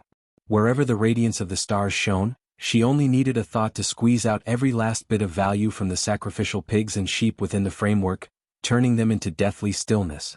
At present, the only obstacle was probably the speed at which Ruewen was able to comprehend the information within. Luonan was probably the only person who could stop Ruewen, as long as he was determined to dismantle this framework. But the corresponding backlash and the price he would have to pay made it so that he didn't have such thoughts at all. What he was doing right now was to observe the subsequent developments and changes. Unfortunately, the sealed ceiling above the fighting arena exploded open with a rumble a few seconds later. Wood shards, glass shards, and even steel fragments filled the sky. This caused quite a few spectators who had already sunk into a fragile state of mind to immediately pass over. Cragburst had rushed over. But at this moment, the sound of his chin hitting the ground was even clearer than the momentum he created. My God, her ability has awakened. It's at least B rank or higher. Cragburst was clearly distracted because of Ruewen's awakening. He even forgot about the most dangerous person below him. Luonan never gave up on monitoring Jack. He immediately gave a warning, "Stop him." Jack merely shot a glance at the sky from the maglev referee stage. Then his figure tilted and he suddenly flew down. His target was none other than Ruewen on the fighting stage. On the fighting stage, Ruewen also aimed her gaze at Jack. The third battle of the Road of Adjudication? No, that senseless gimmick had already ended. There weren't enough people in the entire fighting arena who could endure that atmosphere. Jack understood this point very well, so he didn't make any gaudy displays. He directly activated the deep CEM field that gave Luonan an incomparable headache. Reality proved that the deep CEM field's effect on the material plane was quite considerable. The fighting stage, which had just been heavily stomped by the great Maw Basilisk, couldn't bear it any longer. The central region warped and collapsed. Then the entire ground caved in. The collapse of the fighting stage and the effect of the deep CEM field affected Ruewen's balance. She used a set of small steps to adjust herself, dodging the frontal assault of Jack in passing. Stepping barefoot on the rubble of the fighting stage didn't seem to affect her too much. But then a muffled explosion rang out. The floor beneath the fighting stage exploded with a bang, sending fragments flying everywhere. Aside from Jack, this exceeded everyone's expectations. Even Luonan, who possessed all-encompassing perception, didn't notice that there was an explosive device buried in the floor beneath the fighting arena. Why the hell was this prepared for this scene? Ruewen's figure fell down unavoidably. If this was the Ruewen from before the Beast King battle, she could only wait until she landed before making adjustments. But the current Ruewen was already completely different. She raised her hand during the process of falling. There seemed to be no signs of exerting force at all, but a hissing sound rang out amidst the chaotic scattering of fragments in the air. All the gravel and wood along the way were sliced in half, and an extremely sharp stream of air headed straight for the diving Jack. Jack reacted quickly. He raised his right arm and heard a muffled sound. The sleeve of his shirt was torn apart. His skin split open and blood spurted out, but there was no blood at all. A metallic luster flashed beneath the layer of flesh. Jack's right arm was a part of his body's transformation. The outside was wrapped in a layer of artificial flesh, and the inside was made of an extremely hard alloy. Right now, the layer of artificial flesh could be seen corroding and withering at a visible speed. The color of the alloy underneath was a bit dim. Highly corrosive. No, it's an even purer power. The glow of Jack's bionic eyes grew stronger as he stared fixedly at Ruewen's face. A recording device buried deep within his body was recording and transmitting key information.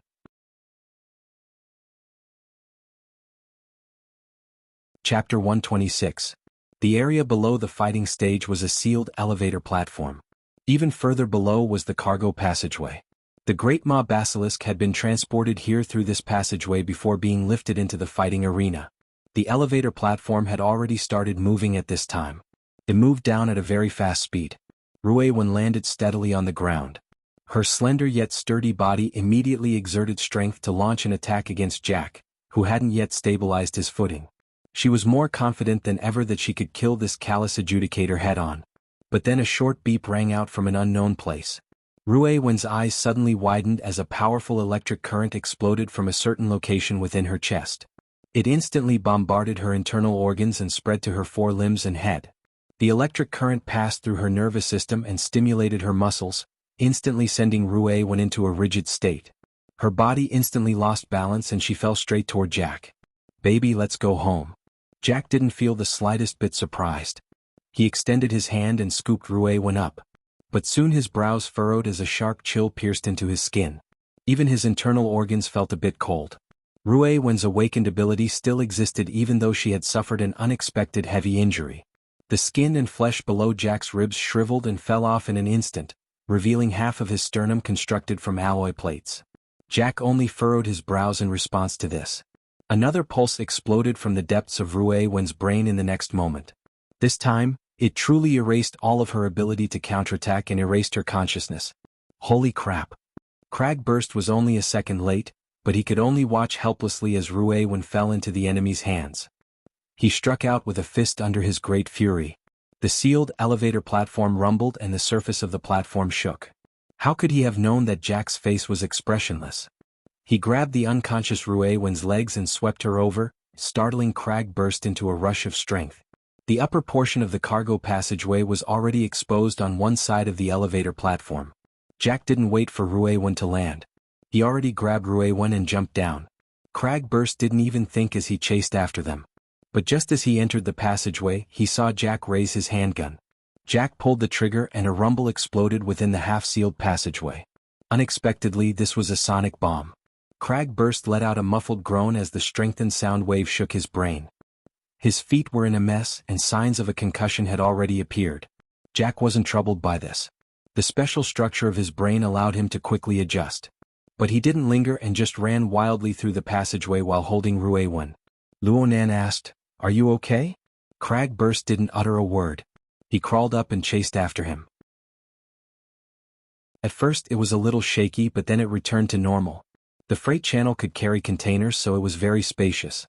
Usually it also carried some shady goods. At the end of the passageway there were garages on both sides. A group of gangsters in the passageway were oblivious to what had happened in the combat arena. They were gathered together, laughing and playing a large-scale AR game. The female protagonist in the game was almost broken by them. The tunnel was filled with moans and yells. Some people felt that this was not enough and began to call the real person. However, this freight channel was still relatively remote, so the other party needed to send out a car to pick it up. The caller could only get up while cursing. He was ready to pick a car from the garage and return quickly. However, before he could even stand up straight, the metal doors of the 6 garages on both sides of the passageway opened at the same time. Identity checks, passwords and other safety measures were all skipped. The lights of the 4-wheeled heavy trucks in the garage lit up one after another. The glaring krypton gas lamps illuminated the group of people in the middle of the passageway in a daze. They were immediately blinded. Then the rumbling sounds of the vehicles starting up rang out. The group of semi-blind people were all qualified old drivers. They were scared out of their wits when they heard the change in the sound of the engines. "The AI is out of control. Run." It was unknown who shouted, but they didn't care about the consequences. They turned around and ran. They had no choice but to run. They were right in the middle of the passageway when the 4 heavy trucks drove out. A single mishap and they would be crushed to death. The unmanned heavy trucks started up practically at the same time. Some were fast and some were slow. They utilized the space in the passageway to the greatest limit. They used the most efficient method to drive out of the garage in the shortest amount of time. They lined up in 2 rows and sped out. They didn't care about any obstacles they encountered during this process. The group of people ran towards the back of the passageway. Aside from 2 unlucky fellows who were scraped by the corners of the vehicles, they were more scared than hurt.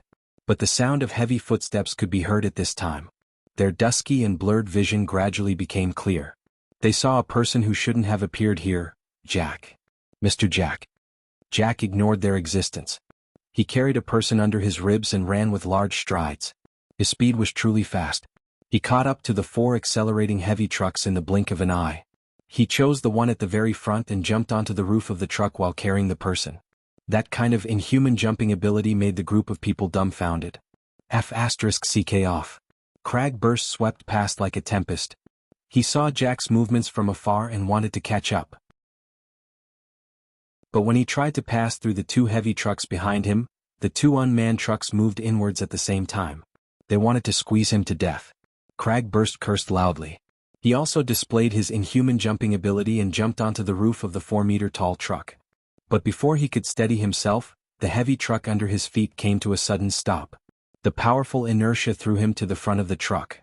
The other truck that had been driving side by side suddenly turned horizontally and rammed towards Cragburst. In the end, Cragburst didn't excel in agility.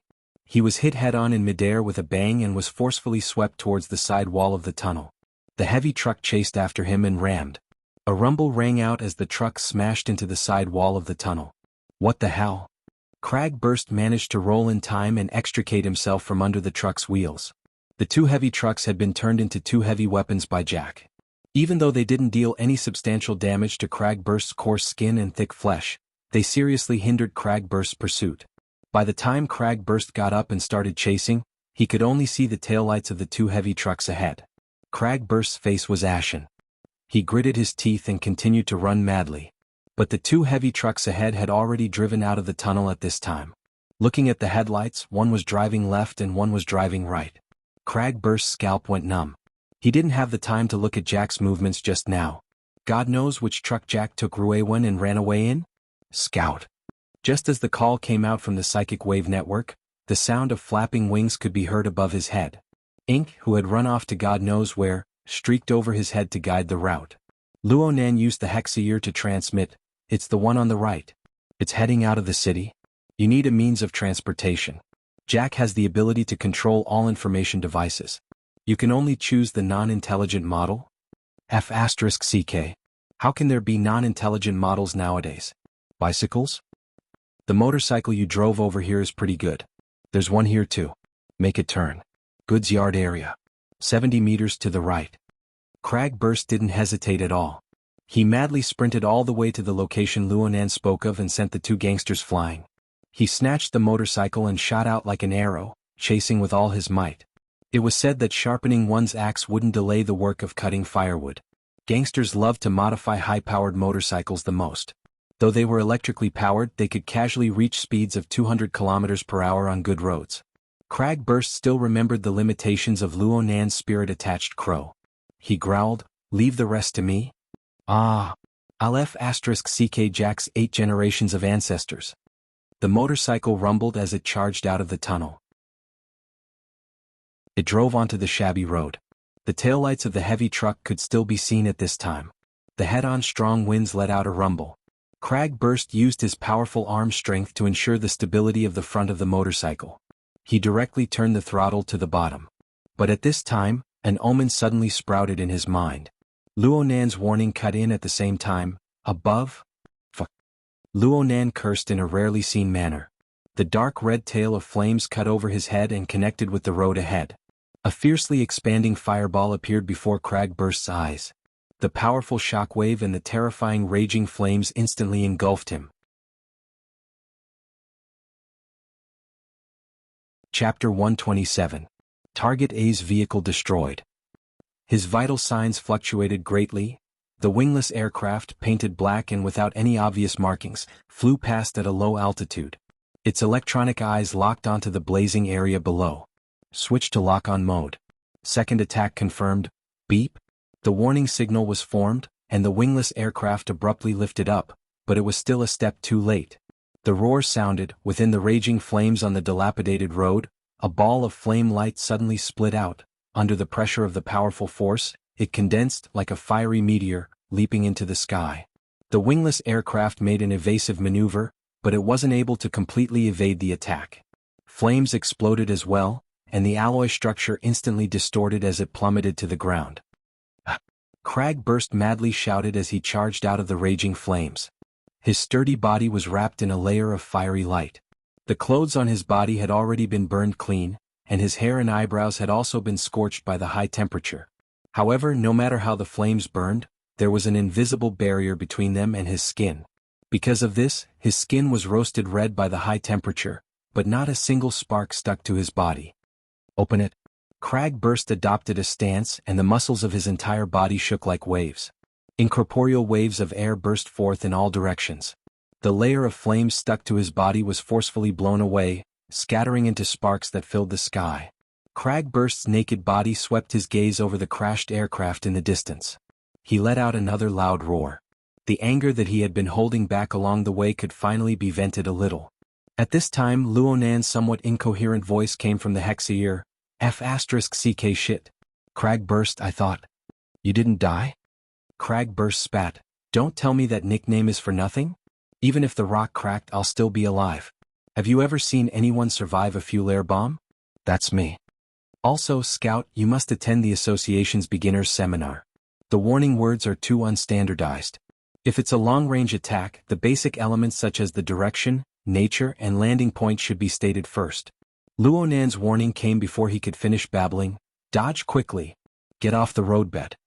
It was still a non-standard warning, but this time he finally came up with some effective suggestions. Crag burst didn't say anything further. He rolled down the road. Half a second later, flames burst into the sky again. The powerful shockwave shattered most of the glass windows on both sides of the road. It was another wingless aircraft. This kind of small unmanned aircraft was used as a weapon platform. It had obviously learned its lesson from the previous one. Even when it was 1 kilometer away, it could still accurately lock onto the target's position with its radar and satellite positioning. With the range of Luonan's mental senses, Luonan was only able to detect and warn Xianxia after Xianxia's weapon had been fired. The pressure was enormous right now. Crag burst shrunk under the roadbed and protected his body from being engulfed by the flames. This was all he could do for the time being. He finally couldn't help but curse. Is this AF * King Gang? He should be a big arms dealer. Luonan spoke coldly. Isn't Quantum Corporation the world's top arms dealer? After the Deep Blue platform was developed, this was already the conclusion. Right, Quantum Corporation. Crag burst should have thought of this a long time ago, but the impression that Quantum Corporation was a top-notch high-tech corporation was too deep. It was really hard to connect them to the gangs of the recycling stratum. Even if they thought of collusion, they wouldn't have expected it to be to such an extent. Is this AF * King War? He heavily smashed into the ground, unable to hold on any longer. He tumbled all the way away from the road, not daring to return to the cargo passageway. Instead, he charged towards the main building of the Deshang building. He charged into the building in one breath and walked a few dozen meters in before he could truly catch his breath. Right now, the gang's lair had been alarmed by the situation outside. Everyone stuck their heads out to look. Crag burst charged in furiously, instantly attracting everyone's gazes. It's that guy.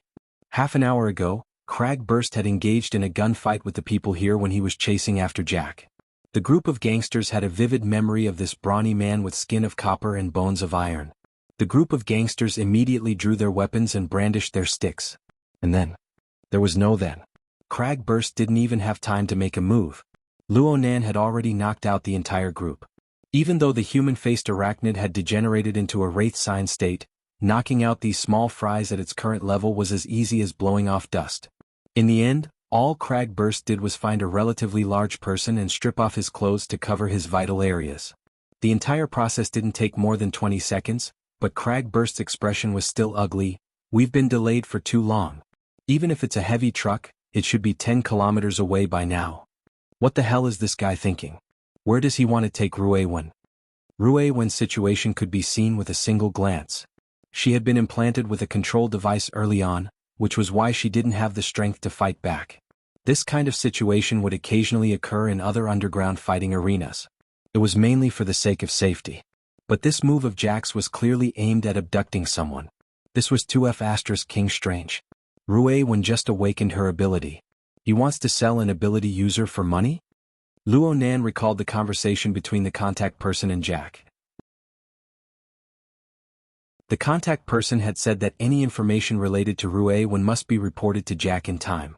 Clearly, Ruewen had a special position in the underground fighting arena. Was it because Jack? More accurately speaking, was it because the power behind Jack had discovered Ruewen's potential early on? The wingless drone circled around the Deshang building. It constantly switched search methods, locked onto the target's position, and ensured that Ruewen couldn't rush out of the building to pursue Jack. Yangyongbua sat quietly behind his office desk watching the live feed. A beep sounded from outside the door. Huyuli relied on his high level of authority to forcefully swipe the machine and push the door open to enter. He saw the image displayed on the holographic screen in front of Yangyongbua, and his fury soared to the heavens. Assistant Yen, what the hell are you doing? It's as you can see. Providing fire support. Yangyongbua didn't show any respect to the Quantum Corporation's Xia City Area Executive Director. But didn't even leave his chair. Huyuli slammed the table heavily. This is Xia City. This is Metropolis. This isn't the deep blue world. Do you know how many calls come in when armed drones fly? The mayor's office, the security bureau, the social security bureau, the city defense army? Yin Yongbwo raised his head. His expression was calm, but the veins at the corner of his dark red eyes pulsed slightly. That feeling made Hu Yuli suddenly choke. His voice, tone, and attitude immediately lowered quite a bit. My boy, I'm going to retire immediately after this matter with the R&D district. If you want to ascend, I'll give you my full support. If you want the Rainbow Fund and the Investment Society, I'll give it to you without a second thought, okay? But you can't turn around and roast me over the fire.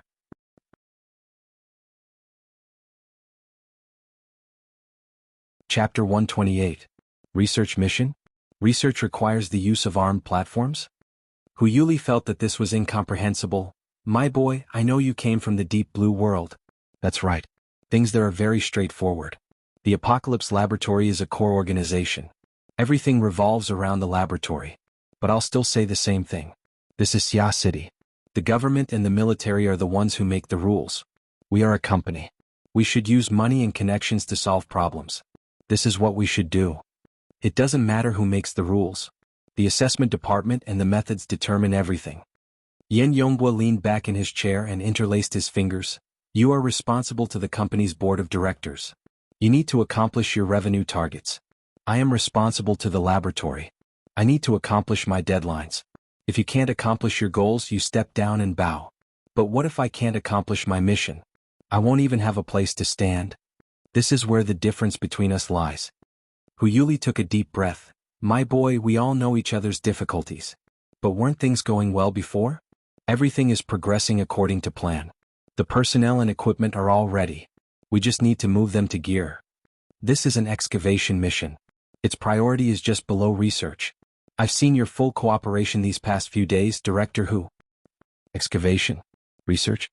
In the end, Hu Yuli was a high-level member of Quantum Corporation. He had been confused by the overly common title of research mission. But now that he heard Yin Yongbwo emphasize it again, he suddenly understood. The research you speak of. Is it the Deep Blue Project or the Bloodline Project? Yin Yongbwo raised his eyes to look at him. What do you think? Hu Yuli knew that he was about to retire as a high-level executive. It would be best if he didn't get too involved. He immediately took a deep breath. Fine. I was reckless this time. But my boy, no matter what the mission is, no matter how high the priority, there is nothing wrong with paying attention to a few methods. Right now, the company is very passive in Xia City because of this matter with the R&D district. The pressure on me is great. If I don't reverse this situation, many missions will be disturbed. Whether it's excavation or research. Don't you think so? Yin Yongbwo wasn't blindly arrogant. Seeing that Hu Yuli had completely admitted defeat, he stood up with a smile and had his secretary bring 2 cups of coffee. Director Hu, it is unfortunate that an accident occurred. But no one expected that the human-faced arachnid would rebel, just like no one expected that it would be targeted. The human-faced arachnid was Plan A. We were close to success when it was destroyed, but this was not the end. Gear was Plan B. We have done very well up until now. But the problem is that the road to happiness is strewn with setbacks. The highest priority has appeared and we have to prioritize. Fortunately, this should only be a temporary mission. As long as everything goes smoothly, we will only be nervous for 2 days at most. It won't affect the implementation of Plan B. I hope so. Hu Yuli didn't wait for the cup of coffee. He didn't even need to drink it. Right now, his heart was filled with bitterness. He immediately said his goodbyes. Yin Yongbwo walked him to the door. When Hu Yuli was about to open the door, he hesitated for a moment.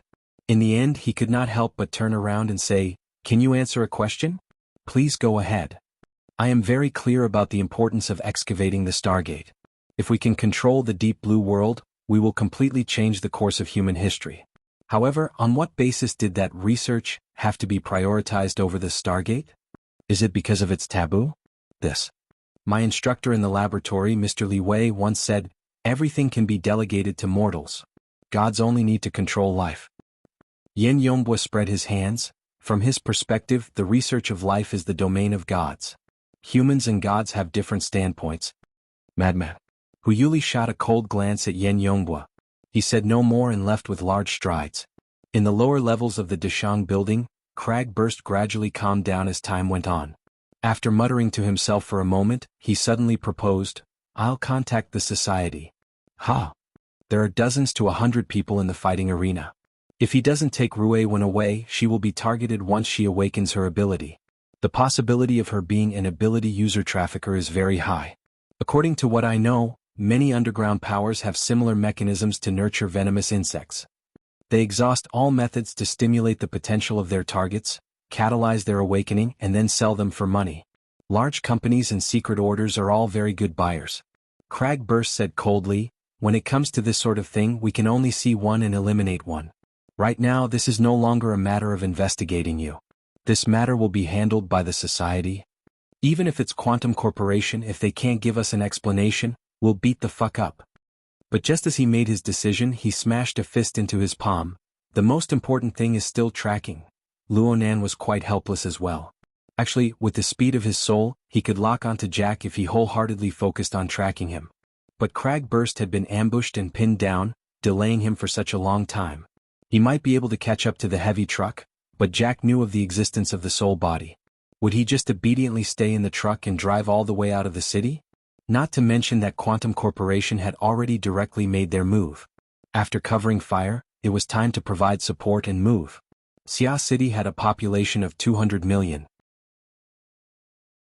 Hiding two people was far too easy. It would be great if Cat Eyes was here. With her psychic perception, as long as she made contact with Ruewen, locking onto them from a distance of 300 to 500 kilometers is nothing difficult. Alright, Scout. Your all-encompassing perception is so awesome. Do you know what psychic perception is? Alright. Aren't you a psychic? Why don't you try drawing a picture? Luonan didn't respond. Cragburst also knew that this was just wishful thinking. He clenched his teeth and said, "I'll contact the society first. If we can't catch him, we'll have to hand him over. In short, we can't let that bastard escape. I'm going to personally crush his skull." Cragburst raged as he contacted the society. Luonan thought for a bit, then his soul body bounced and returned to the fighting arena.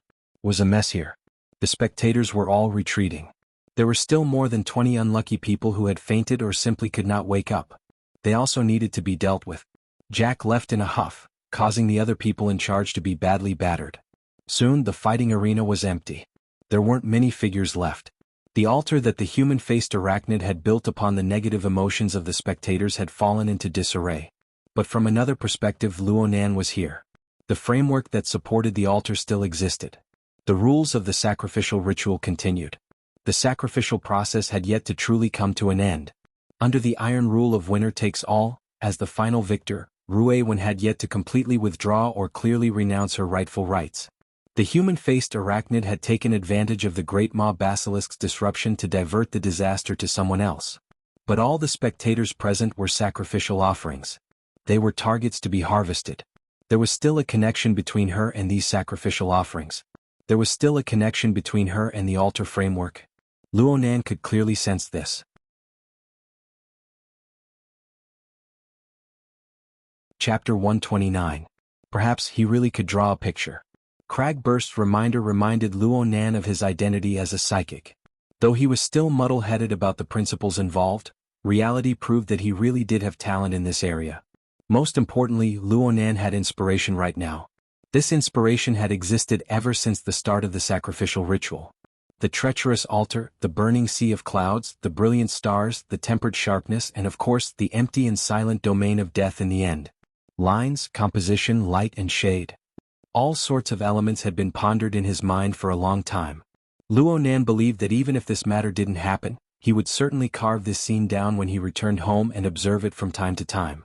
At this very moment, a single thought was born, and the impulse to draw became exceptionally intense. However, from his several experiences drawing psychic diagrams, he knew that he needed to have a source and a direction before he put his pen to paper. He needed to add to the existing composition. But Luonan knew far too little about Ruewen's past. Oh, this was easy to do. Luonan's mental senses were released with full force in an instant. The badly battered person in charge of the fighting arena, the panic-stricken spectators in the passageway, and the gangsters who were maintaining order while whispering to each other, no matter where these people were or what they were doing, all of them couldn't help but shiver at the same time. Ink, who had been with Cragburst this entire time, flapped its wings and flew back in the direction of the fighting arena, ignoring Cragburst's calls. Mr. Ma lay on the stretcher in a daze, his hand pressed against his chest.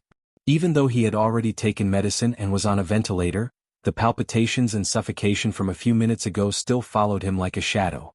What in the world had happened? He was the director of a large biopharmaceutical company in Xia City. His net worth was in the hundreds of millions. People respectfully addressed him as Mr. Ma. Wealth and women were nothing more than decorations to him. His future was full of 60 to 70 years.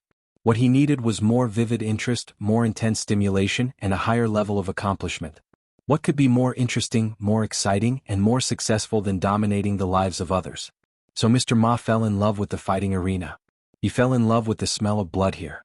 He invested in this place for the sake of changing the style of fighting to become more exciting and more exciting. Today the fighting arena had asked him to borrow his top-notch collection, the aberrant Great Ma Basilisk. He agreed without hesitation. In fact, he had purchased this mutant in order to add new tricks to the arena at some point in the future. His wish had come true ahead of time. But just a few minutes ago his most prideful collection, the Great Ma Basilisk worth tens of millions, fell to the ground in front of him, crumbling and rotting. The destruction of the collection was not the end of the world. However, that form, the will of death that descended in that instant, the terrifying power that far exceeded the limits of his control, gave him a heavy blow in the chest. Who caused all this? Ruiwen, the girl who struggled in the cage he had created. He remembered that 3 years ago when she had just arrived at the arena, she was so skinny that she looked like she was only 6 or 7 years old. It was only under the stimulation of drugs that she had grown to her current height. She was a genius grandmaster of combat. Subtracting the time of training, she had become the king of the arena, charging for 100 victories in a short year. But no matter what kind of genius she was always grasped in the palm of his hand. Every time he saw Ruiwen pretend to be calm, but from beginning to end she was in a desperate situation, Mr. Ma felt a sense of satisfaction arise spontaneously. Her fists were hard and fast, but no matter how fast or hard they were, they could not break through the transparent protective wall surrounding them. This was what it meant to be a ruler. This was pleasure. But why was it completely different today? From beginning to end, not even a strand of his hair had been harmed. But there was an invisible ice-cold hand clutching his throat, pressing him down on the ugly corpse of the basilisk, letting him savor the taste of fear and death to his heart's content. Ruiwen, that plunderer, the ominous crow, the exit is up ahead. The relieved voice of the medical personnel beside him rang out. The ambulance is already parked in the parking lot. Mr. Ma is first, and then, the sound of flapping wings rang out, practically flying over his head. The medical personnel cried out in alarm, "That crow is so big." Mr. Ma's eyes snapped open just as the stretcher exited the tunnel. In the changing light, the black silhouette of the crow flipped over people's heads, projecting a demonic silhouette of light and shadow. The medical personnel instinctively waved his hand to drive it away, only to receive a black feather fluttering down. It was like the demonic eye of the netherworld cast a glance. Ruiwen. Mr. Ma sat up all of a sudden, spurring his chi and blood to surge. The explosive sound of his heart became the rumbling sound of a funeral bell. He widened his eyes and fell backward. His final mournful scream was transmitted back, repeatedly refracting in the curved tunnel. Ruiwen. The huge crow flapped its wings and swept past. In an extremely short period of time, not a single person made a sound or moved in the entire passageway. Fear gripped their throats, and like an ice-cold tide, it swallowed them up one by one. Ruiwen. This name seemed to transform into a demonic incantation. From the outside to the inside, from him to me, it grew and spread from the bottom of my heart. Plunderer, the large crow, the flat-chested witch. Fragments of memories flipped endlessly, twisting together with emotions. They were truly like the sweeping wings of the crow before their eyes, painting a picture of deep foreboding and fear. The crow swept past the tunnel and crashed into the empty fighting arena. It spiraled in the air. In Luonan's eyes, the crow was piercing through a dark cloud of negative emotions. The outline of an altar was interwoven within the surging cloud layer. Several hundred blurry figures were running and shouting within. Compared to their earlier foolishness, they seemed to have a clearer definition of their own position. They had transformed from illusory rulers into actual pigs and sheep. Countless scenes of Ruiwen's memories appeared and blended within the altar. The vast majority of them were fragmented and distorted. They combined to form a fuzzy image of Ruiwen. Countless sides were pieced together, but it was far too biased. Luonan pondered. The Ruiwen he saw was different from these people. Admittedly, Ruiwen had contended against the human-faced arachnid and defeated it. Ruiwen had beheaded the great maw basilisk in one strike. She had left a deep impression on him. But the first impression Ruiwen gave him was that of a young and inexperienced child with a towel covering her head in the waiting room. She had used childish words to converse with Mr. Crow. She had sunk deep into the circle of her own logic. Perhaps her self-identity leaned more toward that of a crow than a person. But no matter what, she was the one and only victor on Luonan's altar. She had sacrificed everything and reaped everything. Luonan was the bearer of the altar's framework. He had the obligation to bestow blessings upon the victor. Ink let out a coarse squawk that was absolutely not pleasant to listen to. But this hoarse voice surged together with a call on the mental plane. It was suddenly thrown into the night sky of Xia City, the sole victor, Ruiwen. The dark clouds surged and churned. A bright and resplendent star rose beyond the heavens. Its sharp radiance swept through the clouds and mist. The outline of the altar's structure became unprecedentedly clear. It was just like the shape of Luonan's pyramid. You're tuning in to the Sword Dance in the Vast Sky YouTube channel.